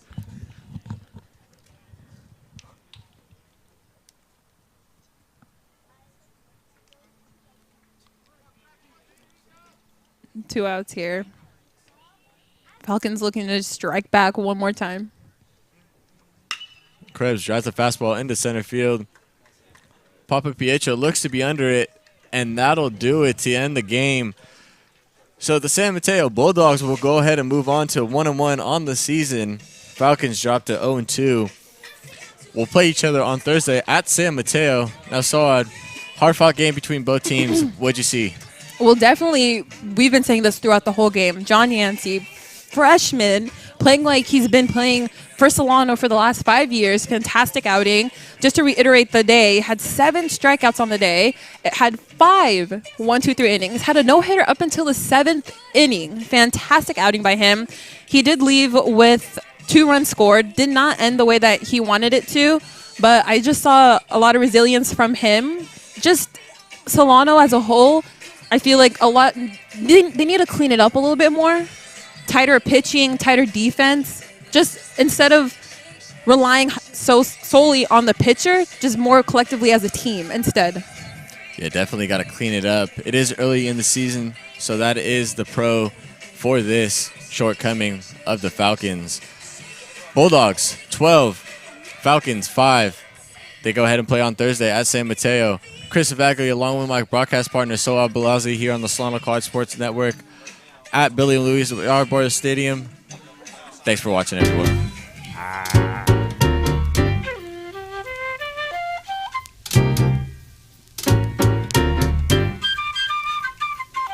Never think just for shits and giggles do we spit syllable riddles for bits and kibbles so chicks can wiggle and shake, cause this image is fake.